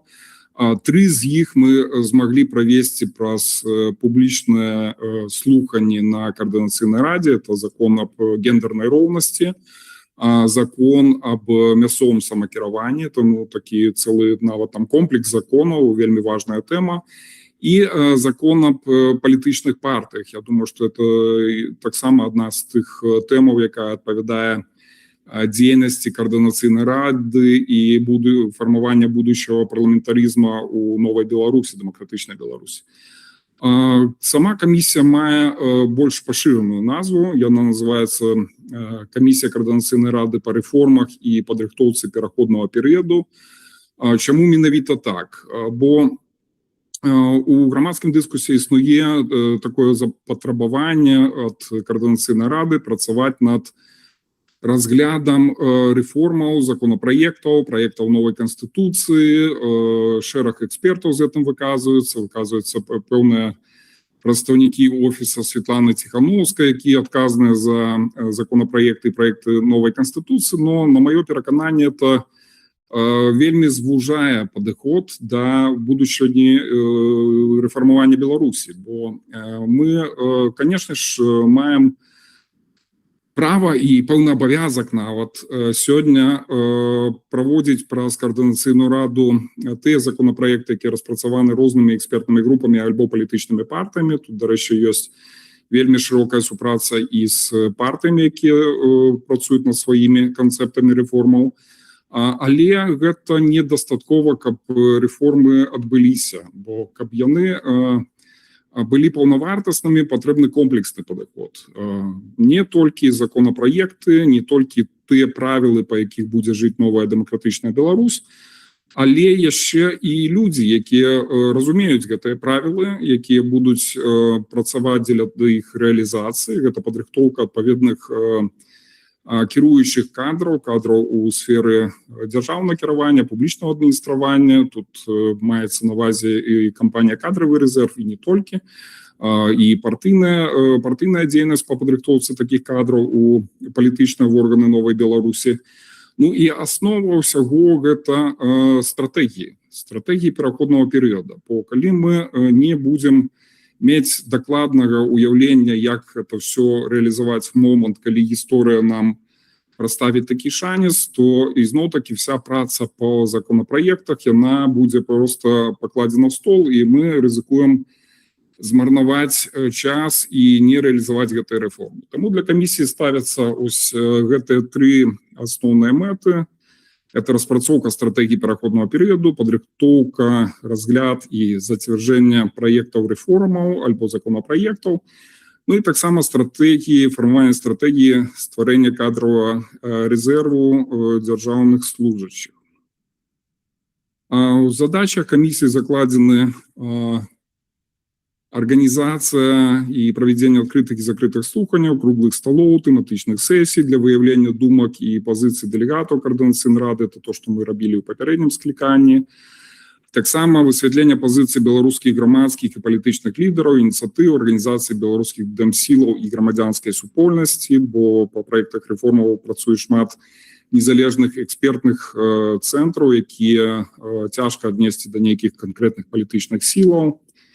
Ну і таксама долучэнне да працы па дасягненні гэтых мэтаў прадстаўнікоў міжнародных замежных структураў, інстытутаў, органаў дзяржаўнага кіравання, бо для нас вельмі важна, каб тыя законы, якія распрацоўваюцца, праходзілі і міжнародную экспертызу, асабліва ў святле стратэгіі на далучэння ці скіравання Беларусі ў бок інтэграцыі з еўрапейскім звязам. Вельмі важна, каб тыя законы, якія зараз распрацоўваюцца, яны ўжо былі адпаведныя заканадаўству Еўрапейскага Саюза і прайшлі адпаведную міжнародную экспертызу. Камісія ў рамках дасягнення сваіх мэтаў і задачаў мае магчымасць працаваць, як ужо было сказана, як і з экспертнымі цэнтрамі, палітычнымі партыямі, так і з рознымі структурамі дэмакратычных сілаў. Тут перадусім мы маем на ўвазе, акрамя Координаційнай рады, што само собой зразумела, это і офіс Светланы Ціхановскай і аб'яднаны пераходны кабінет. І мусіць быць забеспячэнне ўзаемадзеяння паміж рознымі распрацоўшчыкамі рэформаў, гэтымі названымі палітычнымі суб'ектамі, экспертнай супольнасцю, дзеля таго, каб былі выпрацаваны ўзгодныя падыходы да падрыхтоўкі дэмакратычнага транзіту. Такая вялікая комплексная задача, можа быць, абгрунтую, чаму это важна, бо вельмі шмат ёсць таксама і крытыкі, што патрэбна займацца праблемамі сённяшняга дня, а іх вельмі шмат, палітвязні, фактычная акупацыя ці гібридная акупацыя Беларусі, стварэнне беларускага вызвольнага войска і так далей. Но на маё перакананне адно другому не замінае. То есть, калі ёсць ініцыятывы, якія працуюць на то, каб вырашаць праблемы цякучыя, на то, каб наблізіць Беларусь да пераменаў, мусяць быць і тыя структуры, якія працуюць, каб гэтыя перамены адбыліся і былі незваротнымі. Бо вельмі важна быць падрыхтаванымі, калі мы прыйдзем момант X, які можа адбыцца, як бывала ў шмат якіх краінах, і можа, спадзяюсь вельмі, што гэта будзе і ў Беларусі, але можа адбыцца вельмі нечакана. І калі мы не будзем здольныя адразу распачаць рэформы і не будзем мець падрыхтаваныя кадры, то натуральна пасля можа адбыцца рэцэсія, адкат і ізноў-такі гістарычных прыкладаў дастаткова шмат. Таму дзейнасць камісіі Координаційнай рады, от менавіта гэтай камісіі, я лічу дастаткова важнай. Вынесены на разгляд палажэння, оно таксама утрымлівае тых прадстаўнікоў, якія былі накіраваны ў склад камісіі, 7 хвілін, спадзяюсь, свае яшчэ не вычарпаў. На пасаду старшыню фракцыі прапановваецца моя кандыдатура, на пасаду намесніка Александр Ракіцкі, таксама члены камісіі Разенкович, і ад фракцыі Беларусы дзеяння, і Алексей Граховскі ад фракцыі Наступ. Ведаю, што ёсць яшчэ дадатковыя альтэрнатыўныя прапановы, это ўжо тады в фармаце дыскусіі іх абмяркуем. Дзякуй. Дзякуй вялікі, бачу руку Алісы Рыжычэнка. Калі ласка, Аліса. Юрый, па-першае, вялікі дзякуй за гэтую прапанову. Я лічу таксама камісію па рэформах вельмі важнай, каб беларускі дэмакратычны рух быў падрыхтаваны да зменаў у час X. І гэта амаль што самая галоўная праца, якую мы павінны рабіць для беларусаў унутры краіны зараз. Еўрапейскі выбар даслаў у сакратарыят прапанову дадаць яшчэ одну задачу у вашу прапанову і таксама маю кандыдатуру на пазіцыю намесніца кіраўніка гэтай камісіі. Таму, калі ласка, прашу сакратарыят і спікера улічваць гэта таксама, і Юрію мы таксама гэтую прапанову даслалі у асабістыя паведамленні. А так амаль пытанняў у мяне няма. Амаль што адно пытанне, чаму толькі 3 законопроекта былі публічныя, прайшлі праз публічныя слуханні, а не больш. І як вы ставіцесь да больш шырокага масавага абмеркавання розных рэформаў, каб гэта было не толькі на адкрытым паседжанні, напрыклад, у Координаційнай радзе, але гэта, напрыклад, былі які-небудзь мерапрыемствы адкрытыя, дзе беларускае грамадства таксама мела магчымасць прымаць удзел у фармаванні рэформ для будучай Беларусі ці праз нейкія онлайн-рэформы, онлайн-формы, каб беларускае грамадства прымала больш удзел, а не толькі чальцы Координаційнай рады ці экспертная суполка. Дзякуй вялікі за пытанне. Тут вычленю, напэўна, 2 часткі яго. Першае, чаму толькі 3 з этого амаль десятка, які мы атрымалі. Это пазіцыя, на жаль, экспертаў. Я сам інтэнсіфікаваў гэты працэс напрыканцы кадэнцыі 3-й Координаційнай рады, аднак з боку экспертных групаў ці каардынатараў пачуў, што няма выканання пэўных умоў, на якія хацелі бы пайсці эксперты, таму яны прапануюць это адкласці ўжо на разгляд Координаційнай рады 4-го склікання. Таму спадзяюсь, што далей працэс у нас добра пойдзе і все іх умовы будуць выкананыя. Адносна грамадскіх слуханняў і больш пашырэння, тут я толькі вельмі в этом зацікаўлены. Я ведаю, што існуюць розныя незалежныя пляцоўкі, сайт, калі не памыляюся, Прастора, куды вынесены законопроекты. Я сам его не так давно наведваў, паглядзеў, на жаль, там вельмі нізкі ўзровень актыўнасці і трэба з гэтым нешта рабіць. Таксама ў рамках кадравого рэзерва у нас распрацавана больш за 10 праектаў рэформаў і ідзе ўнутранае іх абмеркаванне. Ведаю, што партыі стварылі свой сайт, які называецца «За Беларусь.орг» там ці.ком, і там недзе з 14 розных канцэптаў. Таму чым большая будзе ўцягнутасць грамадства, тым лепей. Адказнасць за намі, бо ведаеце, публічнае абмеркаванне, розныя абмеркаванні важныя, але хтосьці мусіць паставіць кропку. І я в этом, не то што кропку, а кропку адліку, скажем так, не канчатковую кропку. І в этом я бачу якраз такі ролю Координаційнай рады, каб абмеркаванне праходзіла ўжо гатовых канцэптаў менавіта праз нас і выносілася на галасаванне, і чальцы Координаційнай рады казалі, так, эта ідэя вартая для далейшай рэалізацыі для жыцця, альбо яна патрабуе дапрацоўкі. Дзякуй вялікі. Спадар Сергей Стрымакоў, калі ласка. Так, спасибо большое за возможность высказаться. Значит, в шапке вот этого предложения написано «Комиссия по реформам и подготовке переходного периода». По-моему, здесь перепутан порядок. Вначале готовится переходный период какой-то, какой он будет, мы пока не знаем.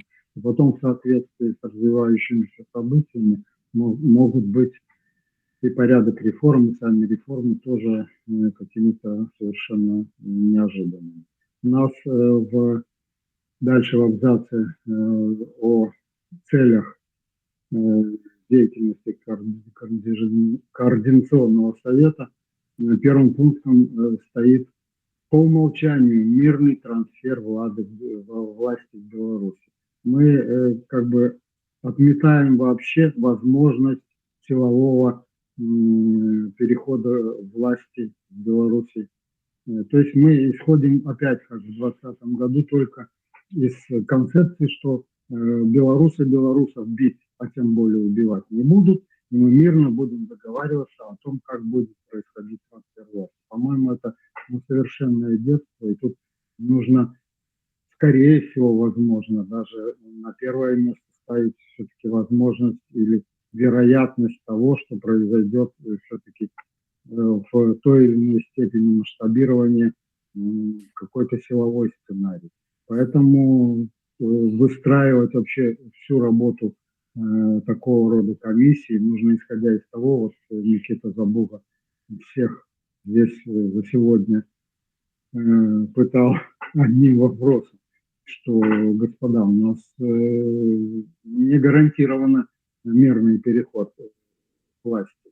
Нам никто ее на блюдечке путем договоренности за круглым столом не передаст. Поэтому и почему-то в состав этой комиссии не входит ни один представитель из, так сказать, нашего силового крыла Координационного совета, из блока «Воля», из тех людей, которые компетентны в какой-то степени в силовых взаимодействиях. Нет ни одного человека. Мы опять начинаем теоретизировать и писать какие-то проекты реформ, проекты мирного перехода и так далее. Пора, наверное, все-таки на землю немножко спуститься, потому что 5-й год идет война, кровавая война в Украине у нас под боком, что называется, а мы все цветочки и мирные переговоры. Давайте немножко прагматичнее смотреть. Спасибо. Да, дякую вялікі. Паспрабую вычленіць таксама тут асноўныя думкі. Па-першае, трэба адрозніваць розныя перыяды. Падрыхтоўку да транзіта, да змены ўлады гэта адна стратэгія. А што рабіць пасля таго, як адбылося змена ўлады, это ўжо другая стратэгія. І, натуральна, праца этой камісіі, якая была створана раней, зараз прапануецца аднавіць яе дзейнасць, яна больш адпавядае падрыхтоўцы вось этого другого перыяда. Я бачу, што наступная рука якраз у Мікіты Забугі, і ён, можа быць, сам адкажа там на тыя пытанні, якія вы задалі, чаму няма прадстаўнікоў сілавого блоку, чаму іх стратэгіі не ўлічваюцца. Ну, са свайго боку скажу, што пры падрыхтоўцы стварэння этой камісіі мы, як і любых іншых, былі адкрыты да прадстаўнікоў усіх фракцый. Прапанова была агучана 10 ліпеня ў чаце нарады фракцый, што такая камісія ствараецца, но праявіла ініцыятыву 4 фракцыі. Вельмі спадзяюся, што будуць прадстаўнікі всех 8 фракцый. І кажучы ўжо пра то, як мы прыйдзем у дзень X, это зусім іншая стратэгія. І, напэўна, ёй павінна займацца не толькі камісія Координацыйнай рады, не толькі Координацыйная рада сама. І гаворачы пра то, што ў нас запісана ў статуце мірны падыход, і зноў-такі, это пытанне не да мяне, это не сфера адказнасці камісіі мяняць статут. Давайте это выносіць на агульнае паседжанне, пісаць, што мы прадугледжваем нейкі іншы там падыход, акрамя мірнага, но это комплексная праца ўсіх фракцый Координацыйнай рады, якія павінны вынесці свае прапановы, паставіць на галасаванне, і калі эта стратэгія будзе зацверджана, наступны крок, які я бачу таксама, это мусіць быць супольная стратэгія. Бо у нас ёсць протакол аб взаемадзеянні паміж офісам Светланы Ціхановскай, аб'яднаным пераходным кабінетам і каардынацыйнай рады, і калі это будзе супольная стратэгія ўсіх трох суб'ектаў дэмакратычных сілаў, то это будзе рэальная моцная стратэгія. Са свайго боку наша фракцыя таксама гатова над гэтым працаваць. Так, дзякуй вялікі. Тут у гэтым сэнсе падтрымаю Юрыя, вельмі шмат пытанняў да прадстаўнікоў як камісіяў, старшынь кандыдатаў, трошкі шырэй за іх кампетэнцыю і шырэй за тое, што яны ўносяць у сваю камісію. Таму я вельмі ўсіх все ж таки заклікаю задаваць пытанне згодна з кампетэнцыяй. Я разумею, што палітычна выказаць сваю пазіцыю важна, але мы ўжо сядзім амаль 2 гадзіны. Я ўсё ж таки прапановваю задаваць больш канкрэтныя пытанні агулам да абмеркавання стратэгіі дэмакратычных сілаў, сцэнароў пераходаў. Я прапановваю, можа, асобнае паседжанне правесці ці агульныя адкрытыя слуханні. Давайте зараз сканцэнтруемся менавіта на камісіях. Мікіта Забух, калі ласка. Па-першае, дзякуй спадару Юры за прэзентацыю. Я ўпэўнены, што вы выканаеце сваю функцыю з вашым досведам, з вашым вопытам, дакладна на патрэбнай пасадзе будете. Што датычыцца вайсковага накірунка, то ўсё ж я лічу, што неабходна нам направить до вас таксама свайго прадстаўніка ад сілавого блока, тому што сёння ўсё ж таки судьба Беларусі, лёс Беларусі вырашаецца на поле боя. Я еще раз повторюсь, что никто нас за круглый стол не будет саджать, если мы сами не будем силой. Что датычыцца на пераходный период, давайте не будем наивными, нам все равно трэба мець свае силы, каб гэты пераходны перыяд утрымаць, бо трэба утрымываць правапарадак, трэба утрымываць тыя ж самыя межы, трэба зрабіць так, каб не спалілі архівы, пра якія спадарня Лускіна казала. То бок, шмат у нас справ, агульных справ. І для гісторыі, што сённяшнім часам больш за 2,5 мільёна прайшло вайсковую службу ў Беларусі за новы час суверэннай Беларусі. Таму рэформа менавіта вайсковая нам вельмі патрэбная. І я спадзяюся, што спадар Юрый з намі разам мы пакажам альтэрнатыву нацыянальна менавіта нацыянальнага войска тым людзям, якія захавалі гонар і годнасць унутры Беларусі, якія ў час Ч будуць мець альтэрнатыву быць на стороне святла, а не зманкурціцца. Дзякуй. Дзякуй вялікі. Пытання нема, просто это згучыць. Коротко, калі можна, адрэагую літаральна на вялікі дзякуй за эту прапанову. Насамрэч этого, по-моему, не хапае в агульных канцэпцыях, якія распрацоўваюцца. Менавіта рэформа сілавого блока і яго дзеяння ў пераходны перыяд. Скажу, што Александр Акіцкі, ён прадстаўляе якраз такі органы пракуратуры з багацейшым досведам. Это той чалавек, які прапануецца на пасаду намесніка, і ён удзельнічаў у падрыхтоўцы некалькіх законапраектаў, якія тычыцца якраз і кантрольных органаў, і органаў пракуратуры, супрацьдзеяння карупцыі і так далей, но это трэба дапаўняць і іншымі сілавымі блокамі сходна. Супер, дзякуй. Миколай Козлов. Да, еще раз добрый вечер. Наша фракция «Объединенная гражданская платформа» считает эту комиссию одной из самых важных. На мой взгляд, это даже важнее, чем международная комиссия, которую мы рассматривали только что. Почему? Потому что она направлена вовнутрь белорусов. От того, как мы будем принимать, обсуждать законопроекты, реформы, у белорусов, на мой взгляд, появится хотя бы надежда на то, что здесь не нацелены на то, чтобы вернуться в Беларусь и сделать Беларусь цивилизованной страной, экономически процветающей, политически свободной. Поэтому наша фракция выдвинула альтернативу на посаду председателя. Это Роман Кисляк, опытный юрист, правозащитник. Просто, наверное, он там сам скажет, у него будет такая возможность. А вопрос у меня в следующем. Вот я послушал, вроде все хорошо, я только не могу понять одного нюанса, какое отношение к Координационному совету имеет кадровый резерв. Это очень важно, Я в этом ни секунды не сомневаюсь. Но мне кажется, оно немножко утяжеляет эту комиссию. И готовить кадровый резерв – это, наверное, не дело, пусть даже и протопарламента. Мне кажется, это должна быть какая-то отдельная инициатива, очень полезная, очень нужная, но отдельно. Почему вот так вот все в одну, так сказать, кучу? Дякую. Так само постараюсь коротко адказаць. Тут, по-моему, вельмі простая ситуация. Калі можна написать сотню рэформаў, але калі не будзе людзей, якія разумеюць, як этой рэформы ажыццяўляць, калі не будет камандаў рэформатараў, то нічога у нас не адбудзецца, таму мусяць рыхтавацца такія кадры. Не абавязкова ў рамках той ініцыятывы, якую я прадстаўляю, як я сказал, гэтым могуць, напэўна, абавязаны займацца партыі, якія рыхтуюць свае палітычныя кадры. Это могуць займацца там каманды палітычных лідараў і так далей. А пытанне координацыйнай рады, чаму менавіта для координацыйнай рады важна, што мусіць быць это в рамках нейкай супольнай стратэгіі. То есть у якой сферы яны патрабуюцца? Вот Микита Забуга до этого выступал, кажа, силовы блок самый важный, і калі у нас не будзе людзей, якія здольныя будуць утрымаць парадак падчас всех гэтых забурэнняў, все праваліцца.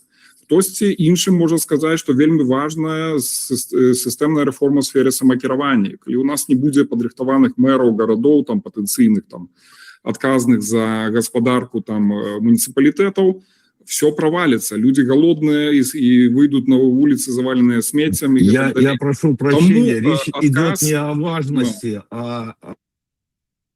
отказ вот мой такі, что это частка агульнай стратегии. Подрыхтоўка будущих адміністрацыйных кадраў – это частка стратегии пераменаў.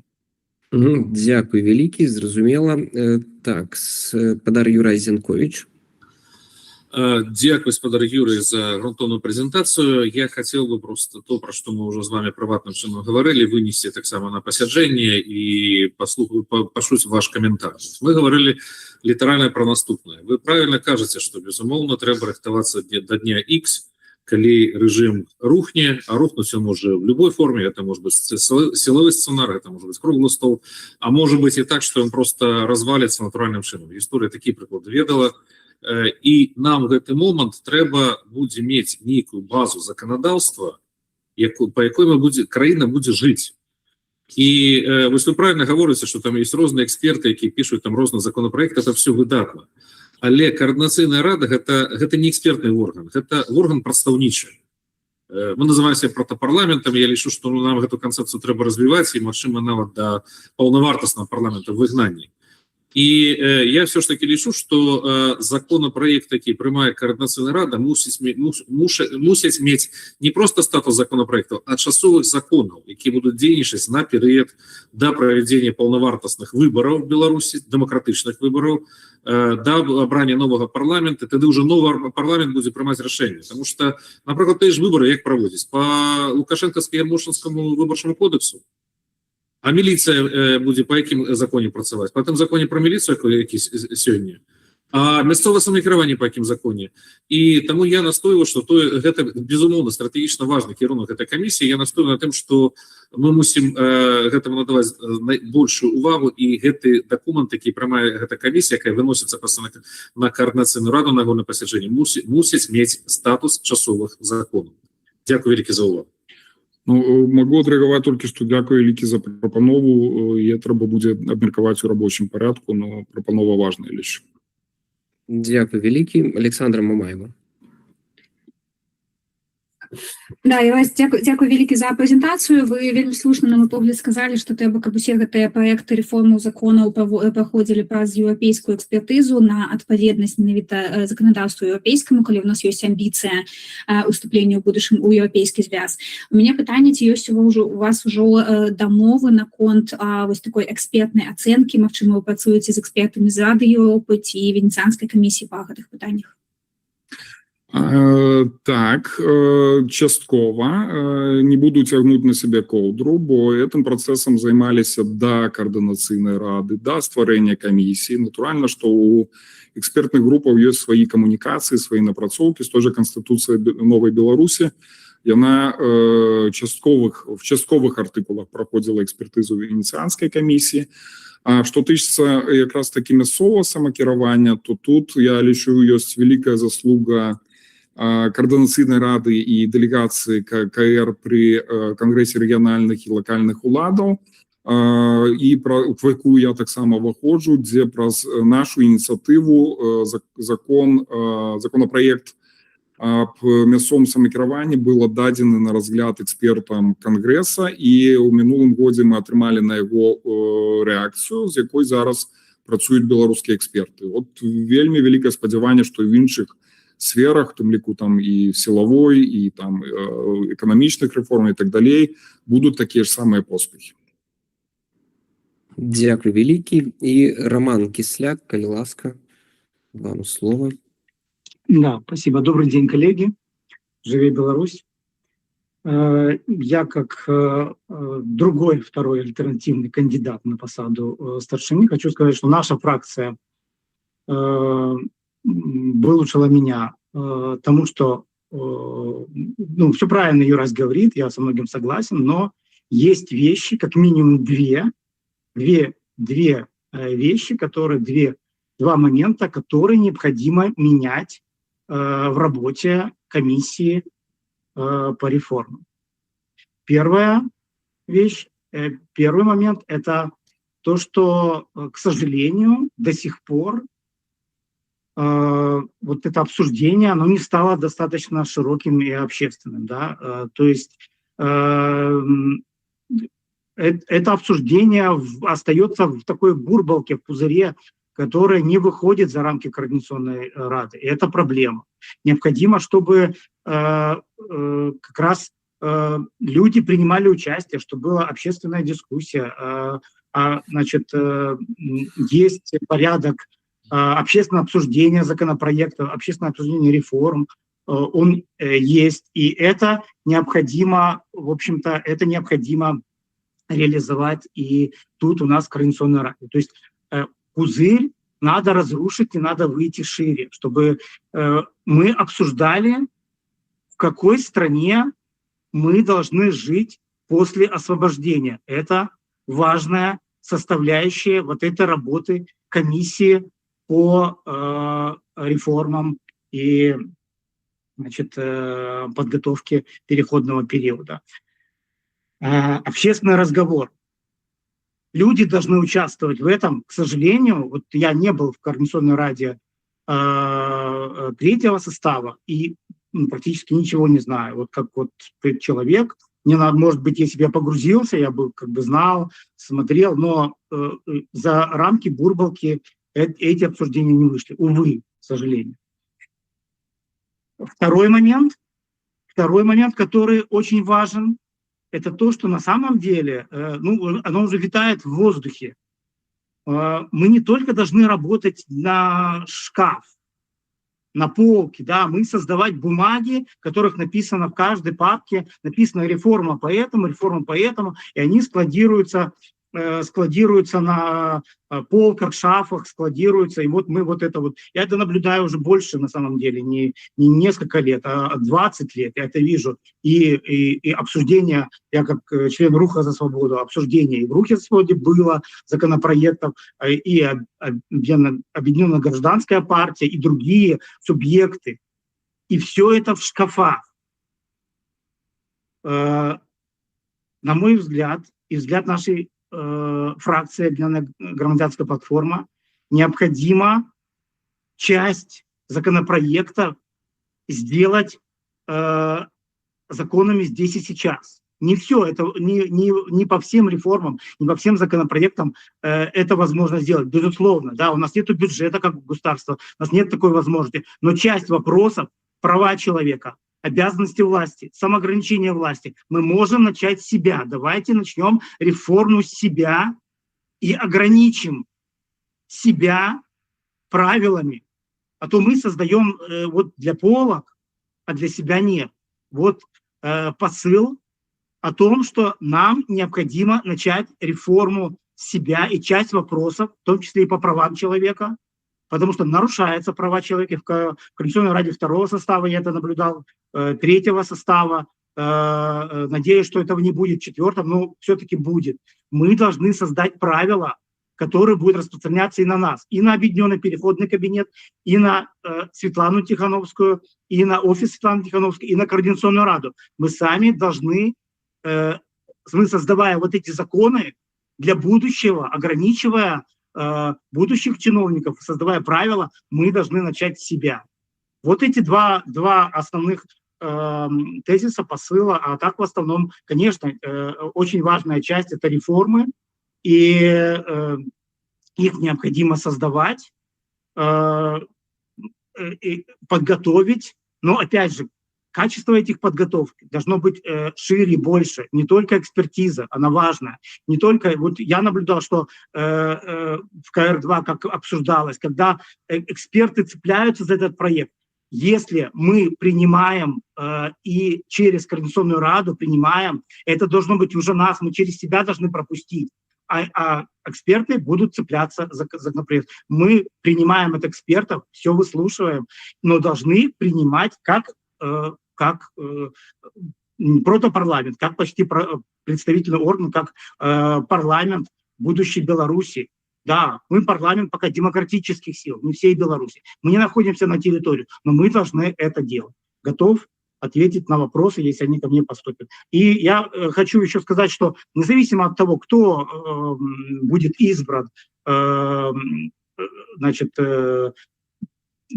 старшиней этой комиссии и наместником старшины, Алиса Раченко выдвинута на позицию наместника, я ее поддерживаю, я и наша фракция поддерживает ее. Независимо от этого, я считаю, что мы должны работать над тем, чтобы улучшить вот эту часть нашей работы, улучшить, сделать ее лучше, сделать ее доступной для людей и сделать ее применимой вот хотя бы в части, которая касается прав человека и ограничения власти, применимой к нам. Дякую, живе Беларусь. Дякую вялікі. Так, уже бачу, што выключылі гук. Так, дзякую вялікі. Я бачу, што рук няма. Зазначу, што пытанне больш такога шырэйшага абмеркавання гэтых законаў. У першую чаргу гэта, конечно же, сумесная праца з рознымі медыа, з прафесійнымі медыйшчыкамі. І таму я думаю, што старшыня камісіі просто можа дзесьці дапамагчы скаардынаваць гэтае пытанне, але гэта больш шырокае пытанне, не толькі датычыцца кіраўніка камісіі, але дзякую. Бачу две рукі. Евген Караулов, наступ, и потом Юрай Купарович. Так, всем привет. Привитание еще раз, Евген Караулов, фракция «Наступ». У меня такое питание. Мы с Романом Кисляком знакомы еще были с Координаційної ради 2, и я цудовно мог назирать тоді, і інші сябри, да, Координаційної ради мог тоді назирати працю Романа, але докладніше це було не праця. Якби нагадую, що тоді была вельмі жорсткая ситуація, коли Координаційна рада ледь не развалилась, тому що полгоды комісія не могла, яку узначалював Роман Кисляк, не могла прийняти рішення, як ми лічимо голоси. І падчас одних з дебатів, абмеркавання з цієї ситуації, що робити, Роман Кисляк у тим ліку поскаржився, що він не може достатково виділяти часу і гэтым всім займацца, тому що якби за це не платять. У Координаційній раді 3 так само керівники комісії, наколькі я веду, не отримували заробки. І не факт, що вони будуть у керівників комісії у Координаційній раді 4-го скликання. Тому, відповідно, таке питання, наколькі буде мотивація працювати у Романа Кисляка у гэты раз. Так само, да, згадуючи ще й те, що комісія так само тоді займалася реформами, і ніяких реформів вона не пропонувала тоді, да, в Координаційній раді 2. Тому от питання, якби наколькі мотивація буде там прийматися рішення, і як бачу працю. Да, спасибо, Евген. Ну, на самом деле, это то, что вы сказали, это вранье. Вы перекрутили слова, и уже несколько раз это говорили, и в Координационной раде 2-го состава.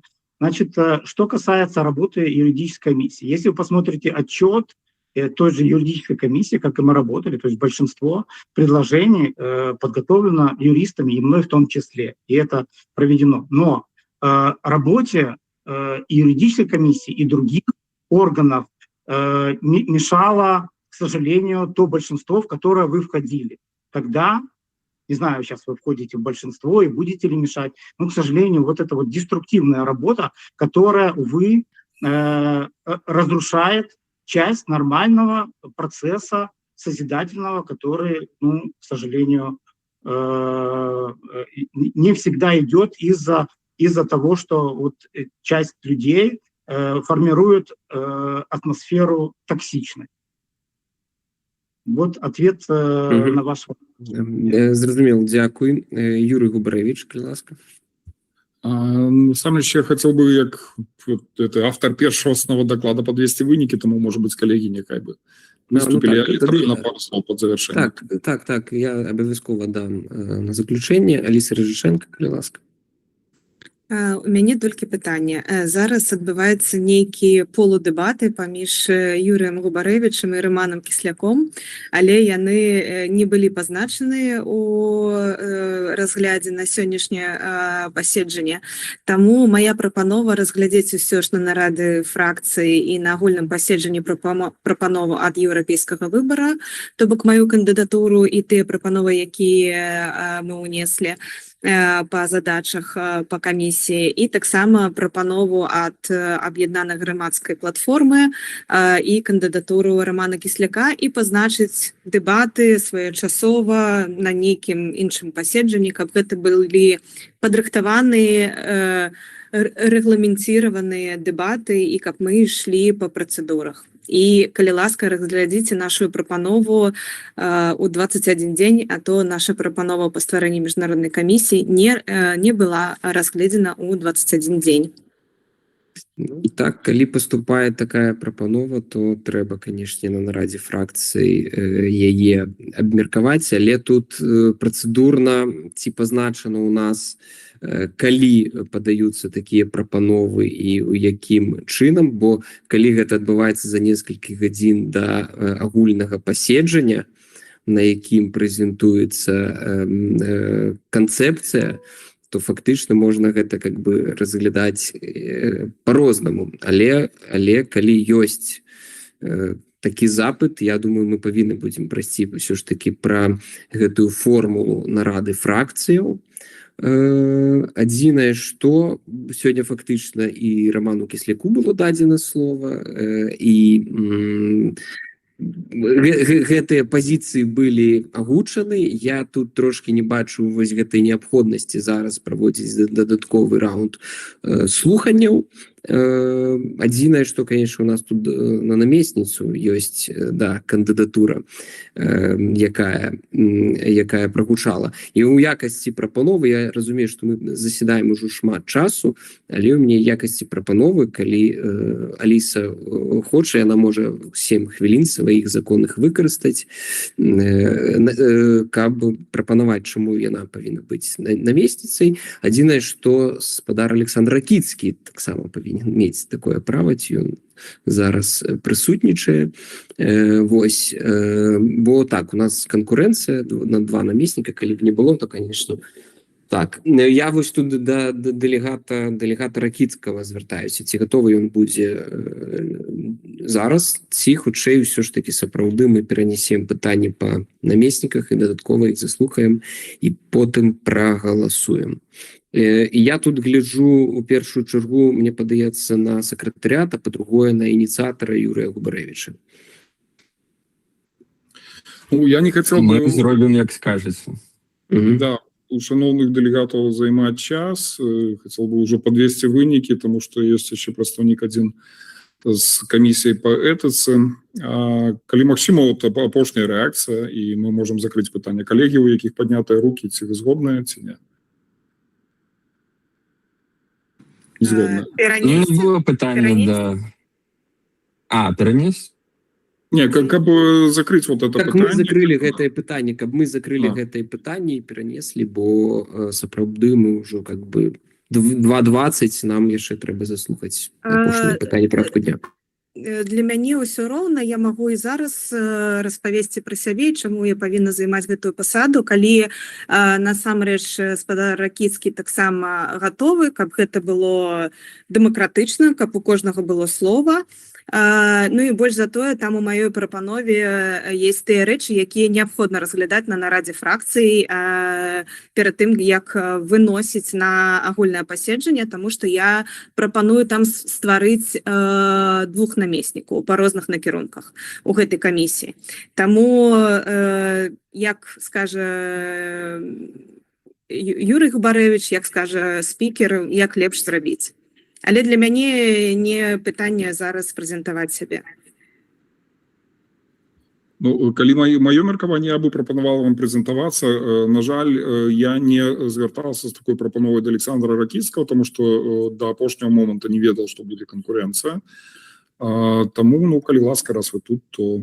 Добра, давайте. Калі ініцыятар не супраць, то калі ласка, спадарня Аліса. І я думаю, што тады мы можам нават і выносіць как бы гэтую прапанову, там першапачаткова рашыць на нарадзе фракцыі пра другога намесніка і выстаўляць на галасаванне, бо ўсе жадаючы выказаліся.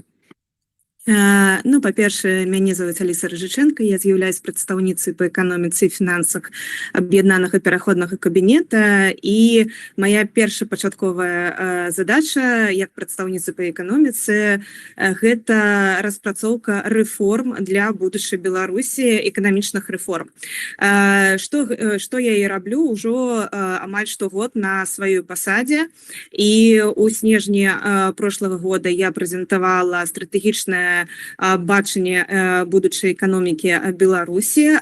Гэта пра эканоміку ведаў, дзе эканоміка базуецца на 3 стаўбцах. Гэта адукацыя, навука і тэхналогіі. З ёй можна знаёміцца таксама на сайце аб'яднанага пераходнага кабінета. Зараз таксама я распрацавала канцэпцыю рэформы дзяржсектара. Запрашаю усіх 7 жніўня на прэзентацыю, дзе будзе прэзентавана платформа, якая працуе з дапамогай штучнага інтэлекта і робіць фінансавы аналіз дзяржаўных прадпрыемстваў і выдае рэкамендацыі, што рабіць з гэтым прадпрыемствам. Ну, гэта тое, што я зрабіла за год. Шмат чаго яшчэ я стварыла таксама бясплатную онлайн-школу для беларусаў, дзе яны атрымліваюць адукацыю, як працаваць са штучным інтэлектам і зарабляць грошы. Што я хочу сказаць гэтым?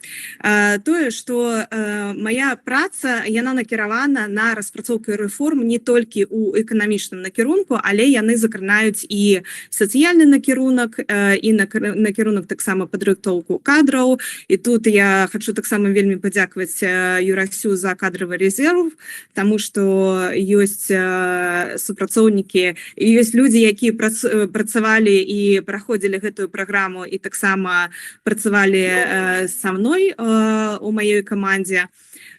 І у мяне ёсць бачанне будучай Беларусі не толькі ў эканамічных накірунках. Я ведаю, як распрацоўваць рэформы. У мяне ёсць каманда, і я працую з сучаснымі тэхналогіямі.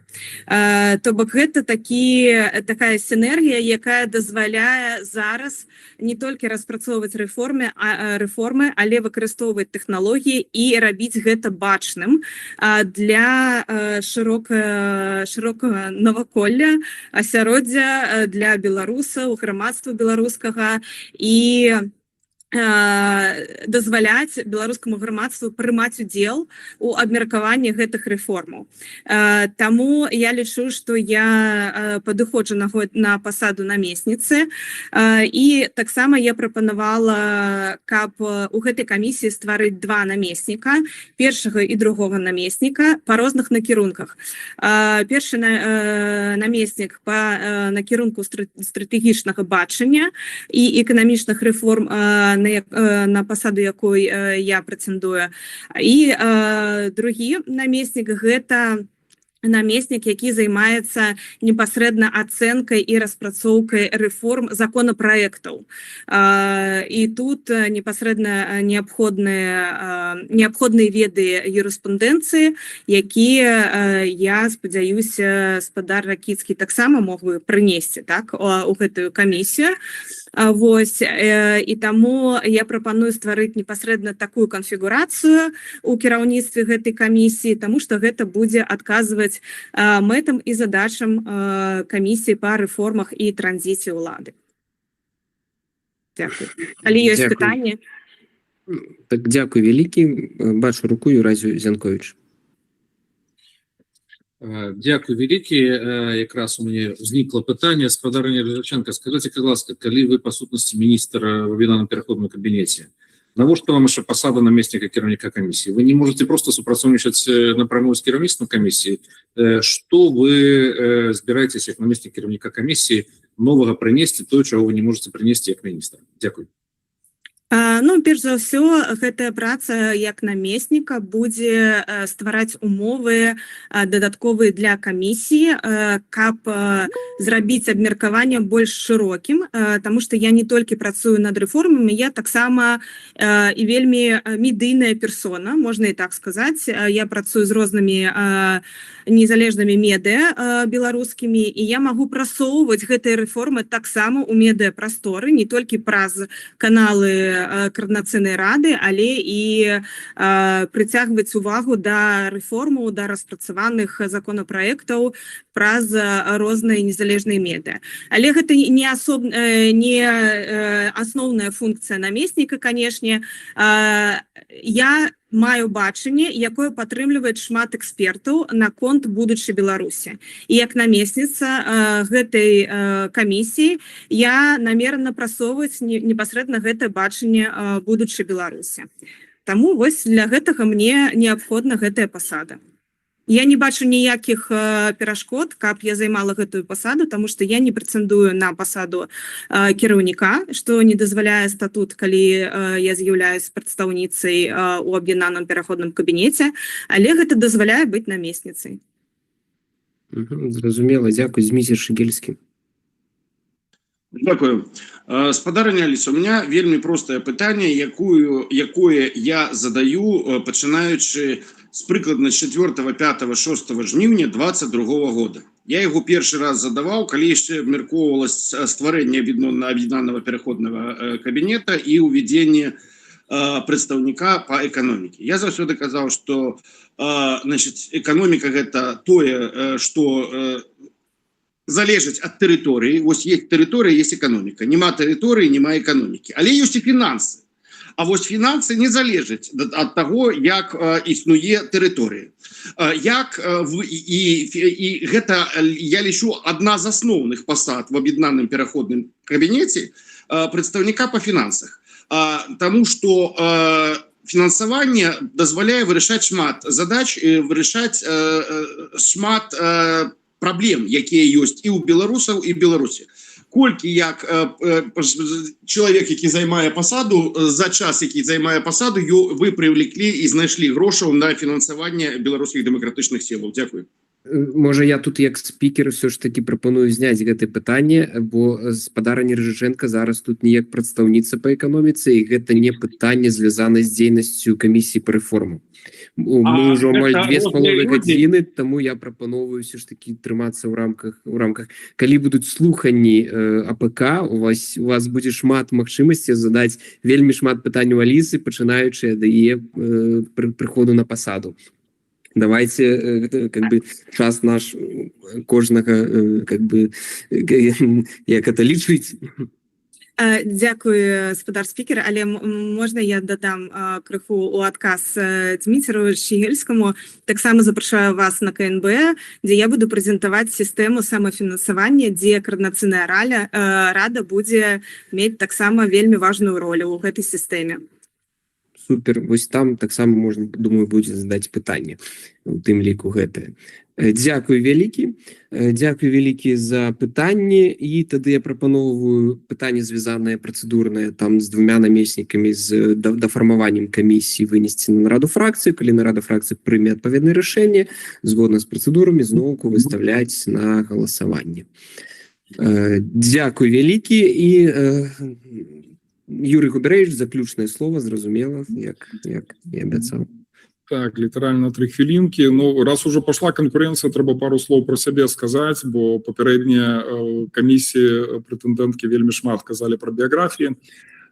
Что меня связывает с реформами? Ну, может быть, адукація в Академії державного кіравання при президенті України, магістратура по спеціальності держкіравання. Зараз це так само я студент, не глядячи на свої годы в Польше, у высшей школе менеджерских кадров по публичному администрованию. И свой час был наместником старшини городского совета в Беларуси. То есть, ну, в принципе, все життя с этим звязывает. Самокерування – это основная там сфера цікавості, ну и остальные темы так само. И практичная деятельность. Коммуникация як с партиями, так и с незалежными экспертными пляцовками по питаннях реформу. То есть тут как бы досвід просто великий, ну і сподіваюся, що він якраз буде корисний. Коротко ще по новій Романа Кисляка, от почати собі і розірвати цю бурбалку. Абсолютно згодний. І більше то скажу, тут якраз таки наша відказність делегатів Координаційної ради. Бо примусить білорусів обмірковувати реформи, ну, как-то я от не уявляю, як ми це зможемо. Тобто, ну, Роман, як він йде з цією тезою на посаду старшини, напевно, є ідеї, і я буду вельми радий бачити його у складі комісії, как бы при любых розкладах, щоб він потлумачив, як ми зможемо примусити білорусів, а примусити себе обмірковувати, принаймні читати ці законопроекти, ну, напевно, це вже наша персональна відказність. Бо, скажу, з минулої каденції були вельми якісні законопроекти, були ті, які просто ноль відкривань і ноль прочитань. Зараз, на моє переконання, склад міцніший, ніж попереднім скликанні. От, ну, моє приватне міркування все ж таки міцніше. Вельми шмат класних людей прийшло після цих виборів, і у мене велике сподівання, що ми будемо більш активні в цьому питанні. Ну, як максимум старшиня комісії, коли я береться, то буду зі свого боку прикладати всі намагання. Дякую. Дякую вялікі. Добра. Закрываем гэты пункт парадку дня. Ці спадар Михалевич тут яшчэ знаходзіцца. Я все ж таки прапановую закрыць. Разумею, трэба выказаць меркаванне, але давайте пераходзіць до наступнага пытання, бо мы ніколі не скончым. Можете написать у чате. Я не предлагал принуждать белорусов. Все понятно, мы зразумелі. Олесь Михалевич, спадар паважаны, вы яшчэ ў сілах прэзентаваць? Дякую вялікі, Артём. Дякую вялікі, калегі. Пару словаў пра сябе. Я Олесь Михалевич. У пашпарце у мяне запісана Алексей. Ад нараджэння і ўсё свядомае жыццё я Олесь. Буду да вас вельмі рады, калі будете да мяне звяртацца. Олесь. Як Олесь я, в прынцыпе, як я уже сказаў, ўсё сваё жыццё. Мне 51 год. Я нарадзіўся в 75-м годзе. У студэнцкія часы я ўзначальваў задзіночанне беларускіх студэнтаў, асацыяцыю студэнтаў, прывітання фракцыі «Наступ», дзе вельмі шмат людзей праходзілі і былі актывістамі задзіночання беларускіх студэнтаў на шмат пазнейшы час. Пасля я быў актывістам і дарос да пасады намесніка старшыні Беларускага народнага фронта, дакладней партыі БНФ і Беларускага народнага фронта адраджэння. У 2010 годзе я быў кандыдатам у прэзідэнты, адным з незалежных кандыдатаў прэзідэнты. Як вы ведаеце, у Беларусі гэта ўжо з таго часу звязана з тым, што пасля гэтага я стаў палітзняволеным. Быў 2 месяцы ў турэмным зняволенні, быў адным з першых людзей у Беларусі, хто пачаў публічна і гучна гаварыць пра катаванні ў беларускіх турмах. Тады мне гэта не ведалі, тады мне не верылі. У 2020 годзе, на вялікі жаль, ужо все пра гэта даведаліся асабіста. Я па адукацыі юрыст і палітолог. Я закончыў беларускі дзяржаўны універсітэт у 97 годзе, пасля таго заканчваў і вучыўся шмат дзе. У мяне вялікая калекцыя дыпломаў, у тым ліку магістарскіх па юрыспрудэнцыі, і фінальны мой самы высокі дыплом — гэта я доктар навук, доктар сацыяльных навук, бараніўся ў польскай акадэміі навук у Польшчы. Я з'яўляюся адвакатам, сябра уваходжу ў чэшскую палату адвакатаў, быў двойчы ў эміграцыі, дакладней, першы раз я быў з 2011 по 2015, у 15 годзе вярнуўся ў Беларусь, з 21 года зноў у эміграцыю. Першую эміграцыю быў у Чэхіі, у Празе. Што датычыць камісіі па этыцы, у папярэднім складзе я ўзначальваў камісію па этыцы. Пазапапярэдні склад Каардынацыйнай рады прыняў этычны кодекс. Гэта вельмі цікавы дакумент. Спадзяюся, мы імі чарговы раз падзелімся в агульным чаце, каб вы яго паглядзелі. І гэты кодекс перыядычна патрабуе пэўных зменаў, і падобныя змены таксама наша камісія будзе прапаноўваць. І якая самая асноўная функцыя камісіі па этыцы Каардынацыйнай рады? Да нас можна пісаць зварот і скардзіцца на паводзіны любога сябра Каардынацыйнай рады.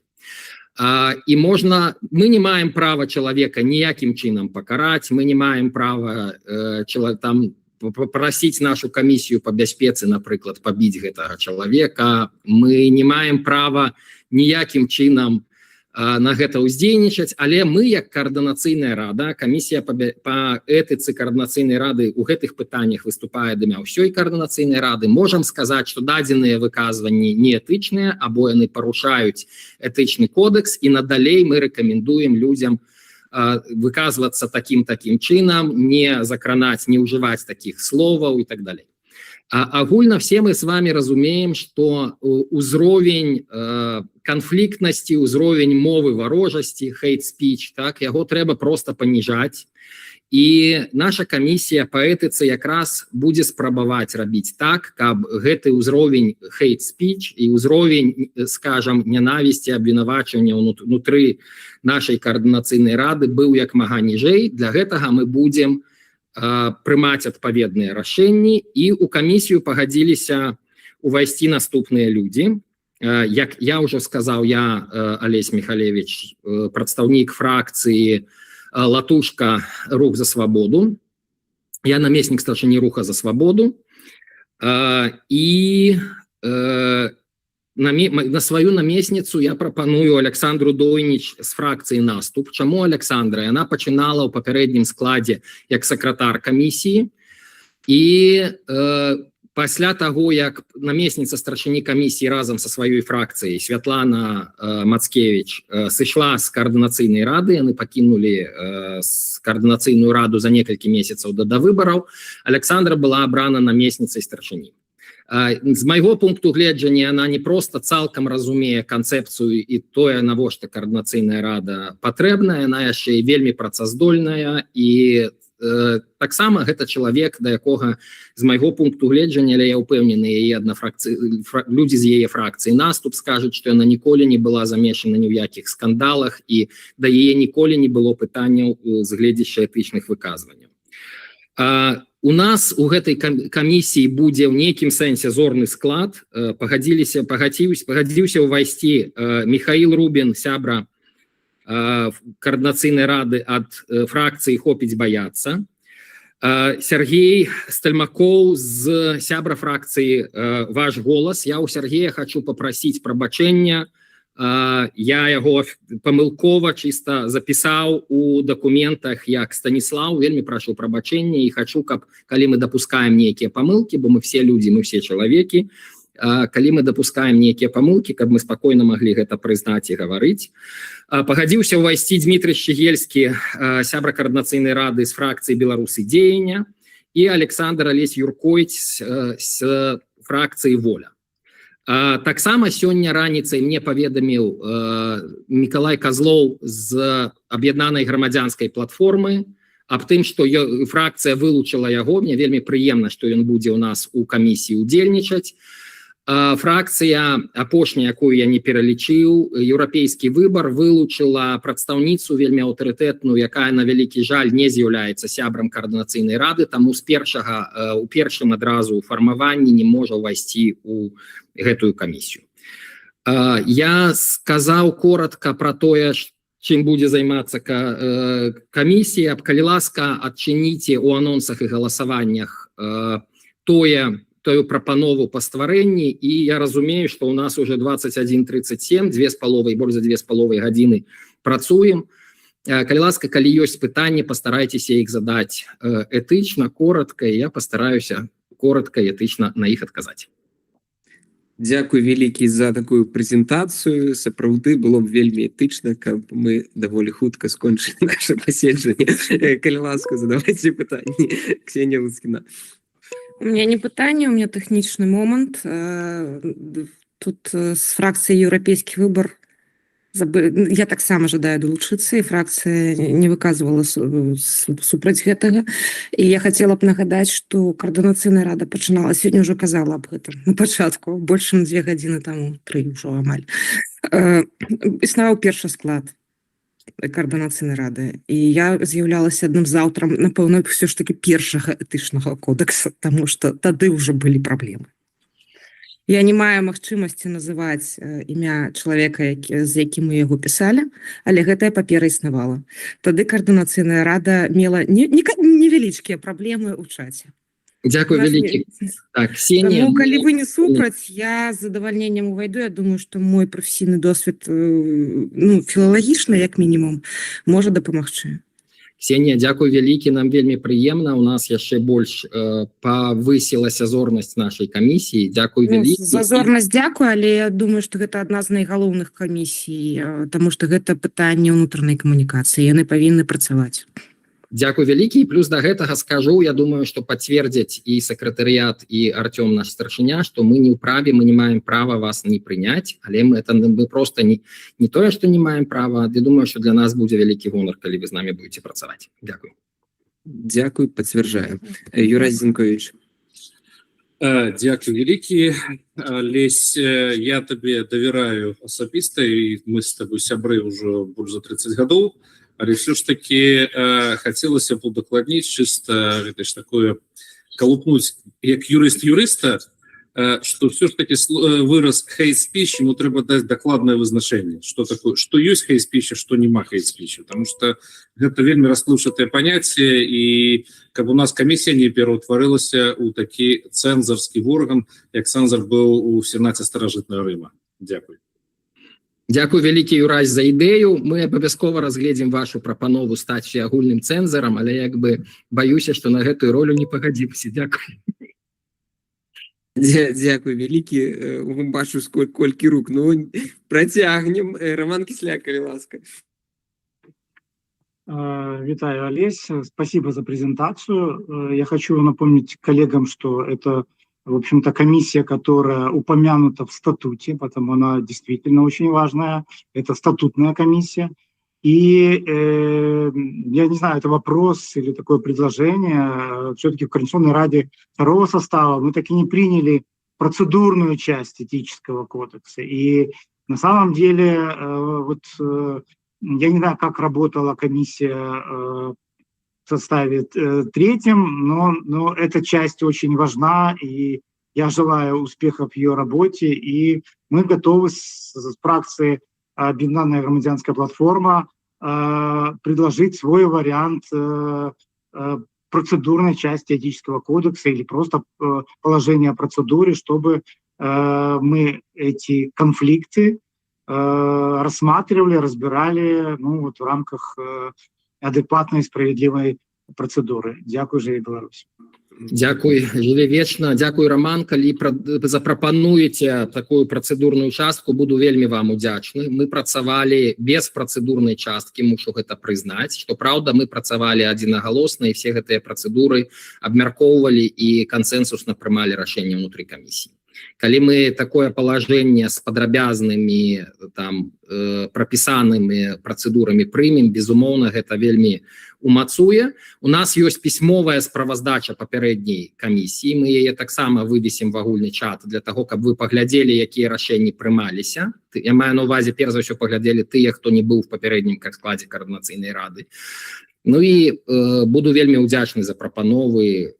Я таксама заўсёды працую з думкай пра тое, што тваёю сцяжынай яшчэ іншыя будуць крочыць. І ім будзе нашмат прасцей, калі сёння мы не збочым. Так што як бы тыя працэдуры, якія мы ствараем, гэта тое, што дастаецца наступнай каардынацыйнай радзе, як гатовы механізм, гатовы, назовем гэта так, франшыза, якою можна карыстацца і просто плённа працаваць. Дзякуй вялікі, Роман. Микита Забугов, калі ласка. Дякую, спадар старшыня. Постараюсь коротко, уже все притомились. Ну, по-перше, дякую, спадар Олесь, за ваш выступ. Вас таксама шмат гадоў ведаю. Вельмі светлы чалавек, энергичный, докладный патриот. Рады, что вы в эту комиссию возглавите, старшынёй з'яўляецеся. Один я хочу сказать, что вы так само меня поправляете, велькі вам дзякую. Я так само развиваюсь, бывает резкость в моих словах. Один я хочу сказать, что стерильности не будет. Мы у войсковых умовах. Правда буде говориться, може, не такого кшталту, як мой попередній Хлахович, да, там столи ламати не будемо, там будемо більш себе коректно вести, але будемо все називати своїми словами. Хто саботує, не будемо переходити на персоналі, але я ще раз скажу, стерильності не буде. Тому дякую, працюємо, поважаємо один одного, можемо вам передати свої напрацовки з БВА, у нас є свій кодекс офіцера.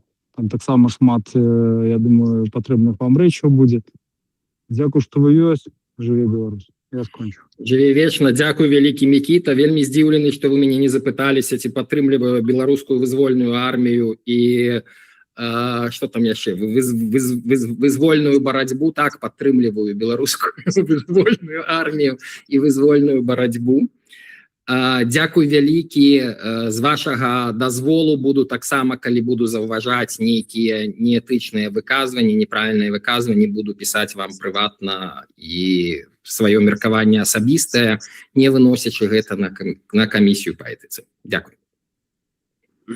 Дякую. Александра Мамаева. Дякую вялікі за ініцыятыву. У мяне такое пытанне, ці плануецца ў камісіі, каб было улічваўся канфлікт інтарэсаў, напрыклад, калі ёсць справа супраць аднаго прадстаўніка фракцыі, каб іншыя прадстаўнікі, якія ўваходзяць у камісію, не выказваліся ці не галасавалі па гэтым пытанні. Дякую вялікі, Александра. У нас так заўсёды было ў папярэднім складзе, калі разглядалася пытанне супраць фракцыі аднафракцыйшчыка, таго чалавека, які ўваходзіць фракцыю, то той чалавек не меў права галасаваць, прадстаўнік у камісіі. Пры гэтым я скажу, што ў нас было вельмі часта і пытанні супраць прадстаўнікоў маёй фракцыі і супраць прадстаўнікоў фракцыі Наступ, дзе была Александра Дойніч, і супраць прадстаўнікоў фракцыі, якую прадстаўляла Святлана Мацкевіч. І кожны раз мы абсалютна этычна і нармальна гэта вырашалі, што і людзі пагаджаліся з рашэннем, якое было прынята іншымі прадстаўнікамі. Дякую. Аліса Рыжыченко. Дзякую, Алесь, за прапанову аб стварэнні этычнай камісіі. Насамрэч вельмі важная. З вами я таксама працую па іншаму праекту. І у мяне два пытання маленькіх. Першае, як вы ставіцесь да зменаў у этычны кодекс? А по-другое, другое пытанне Роман Кісляк ужо задаў. У мяне было пытанне прапанова, каб былі створаныя працэдуры разгляду розных кейсаў і, мабыць, каардынацыйная рада стане той пляцоўкай, якая даст начало, пачне гэтыя працэдуры і пакажа прыклад для ўсіх дэмакратычных сіл, як гэта павінна працаваць праз зразумелыя працэдуры, якія разглядаюць кейсы. Дякую, вялікі, Аліса. Для того, каб выказаць сваё меркаванне пра змены ў этычны кодекс, я павінен пабачыць прапановы змены ў этычны кодекс. Я не звыкся падтрымліваць змены дзеля зменаў. Я звыкся падтрымліваць змены дзеля паляпшэння працы. Ну, а ў астатнім дзякую вялікі, і, безумоўна, працэдуры патрэбны, як я ўжо сказаў, чым больш все будзе працаваць у адпаведнасці з працэдурамі, тым менш канфліктаў у нас будзе, і тым будзе лепшая сістэма вырашэння, змякчэння гэтых канфліктаў, тым лягчэй нам будзе зрабіць так, каб мы адзін на аднаго не крыўдзілись, бо маё асабістае меркаванне, што мы ўсе дэлегаты, якія сёння ёсць у каардынацыйнай радзе, мы з вами ўсе в адной падводнай лодцы, нас нашмат больш аб'ядноўвае, чым раз'ядноўвае, і маёй задачай, з якой я не факт, што спраўлюся асабіста, з'яўляецца тое, каб ненавісці паміж намі не было, і каб мы разумелі, што ў нас проста могуць разыходзяцца погляды, але як бы мы і так там, дзе мы можам паміж сабой супрацоўнічаць, мы павінны супрацоўнічаць і дасягаць, калі магчыма, кансенсуса, то калі не, ну то хаця б большасці і зразумелай, каб дасягаць зразумелай пазіцыі. Дякую. Дякую вялікі. Владимир Шанцаў, калі ласка. Олесь, вітаю. Я ведаю цябе, мабыць, больш за любога прысутнічага здесь, але ты мне... Скажу, не агучвай толькі, калі ласка, колькі мы ведаем адзін аднаго, бо людзі спужаюцца. Они бы еще мой возраст узнали. Але сяброўства і служба розныя рэчы. У папярэднім складзе каардынацыйнай рады ты узначаліў і этычную камісію, і камісію па бюджэту. Але гэта гатовы канфлікт інтарэсаў. Як вот ты гэта пракаментуеш? Я выказваўся тады, калі табе прызначалі у камісію па бюджэту супраць. Аднак ты узначаліў ўсё-такі камісію яшчэ па бюджэту. Як ты это пракаментуеш? Дякую вялікі за пытанне. Я у гэтым складзе не збіраюся ўзначальваць камісію па бюджэту. Папярэднім складзе таксама не збіраўся яе ўзначальваць, але, на жаль, так атрымалася, што кандыдатам быў вельмі паважаны мной спадар Караулаў. А спадар Караулаў быў адным з супрацоўнікаў дэ-факта сакратарыята і меў дачыненне непасрэднае да выдаткавання грошай. І фактычна для мяне гэта было пытаннем пазбегнуць гэтага канфлікту інтарэсаў, які для мяне быў нашмат больш відавочны, бо чалавек, які сам выдаткоўвае грошы каардынацыйнай рады, не можа быць кіраўніком камісіі, якая кантралюе выдаткаванне грошаў каардынацыйнай рады. І менавіта таму паколькі я асабіста ніколі не атрымліваў грошы як супрацоўнік каардынацыйнай рады, ці агульныя грамадскія грошы не атрымліваў, я жыву цалкам і выключна са свайго прыватнага юрыдычнага бізнеса, са сваёй адвакацкай працы, я палічыў, што гэта не з'яўляецца канфліктам інтарэсаў, калі я буду адначасова узначальваць і камісію нейкі час адначасова і камісію па этыцы і камісію па бюджэце. Гэта была часовая сітуацыя. Я, безумоўна, прызнаю, што ўвогуле неправільна, калі адзін чалавек узначальвае дзве камісіі ў каардынацыйнай радзе адначасова. Гэта неправільна, але ёсць хваробы роста і ёсць тыя рэчы, калі часам трэба браць нейкую функцыю і выратоўваць сітуацыю. Я сказаў. Дякую вялікі за адказ. Сапраўды сітуацыя была складаная, і таксама хацеў бы знаць, што бюджэтная камісія таксама прымала рашэнне как бы не адзінагалосна, таму калі былі нейкія парушэнні з боку спадара Алеся, астатнія чальцы маглі звярнуць на гэту увагу, але дзякуй Богу, гэта не адбылося. Дзякуй вялікі спадар Алесь за прэзентацыю, адказ на пытанне. Кароткая, адна хвілінка, заключнае слово. Дзякуй вялікі. Мне вельмі прыемна, што ў нас ёсць пытанні, па якіх я не бачу вялікіх канфліктаў, і мы не ствараем караючы меч рэвалюцыі, якім было ЧК у бальшавіцкай Расіі. Мы не ствараем механізм для таго, каб прыніжаць ці крыўдзіць ці знішчаць там няўгодных. Мы ствараем сапраўды адзіную універсальную платформу і адзіную універсальную сістэму, каб проста паніжаць градус канфліктнасці ўнутры каардынацыйнай рады. Спадзяюся, хочацца, я зраблю все магчымае для того, каб з гэтай задачай справіцца, хаця, як вы цудоўна ведаеце, далёка не заўсёды все залежыць толькі ад нас і далёка не заўсёды свае мэты, якія мы сабе ставім, мы дасягаем. Але я буду рабіць все магчымае і спадзяюся, у нас гэта агульным нашим зорным складам у нас гэта атрымаецца. Дзякуй вялікі. І чацвёртае пытанне парадку дня сённяшняга паседжання закрываю. І таксама мы вычарпалі сёння парадак дня ўвесь. Хачу звярнуць увагу, што на 3-й гадзіне паседжання у нас 37 дэлегатаў онлайн. Таму усім вялікі дзякуй, хто быў сёння, дапрацаваў і змагаўся, як кажуць. Заклікаю ўсіх прыняць удзел у галасаваннях, а сакратарыят адпаведна з працэдурамі ўсё выставіць на галасаванне як мага хутчэй. Усім вялікі дзякуй. Што там яшчэ? Да, хотел только так додать, что хотел бы еще раз попросить делегатов, что когда вы заполняете формы некие, то просто коротко поведомляйте у секретаря, что вы заполнили, чтобы мы могли опрацовывать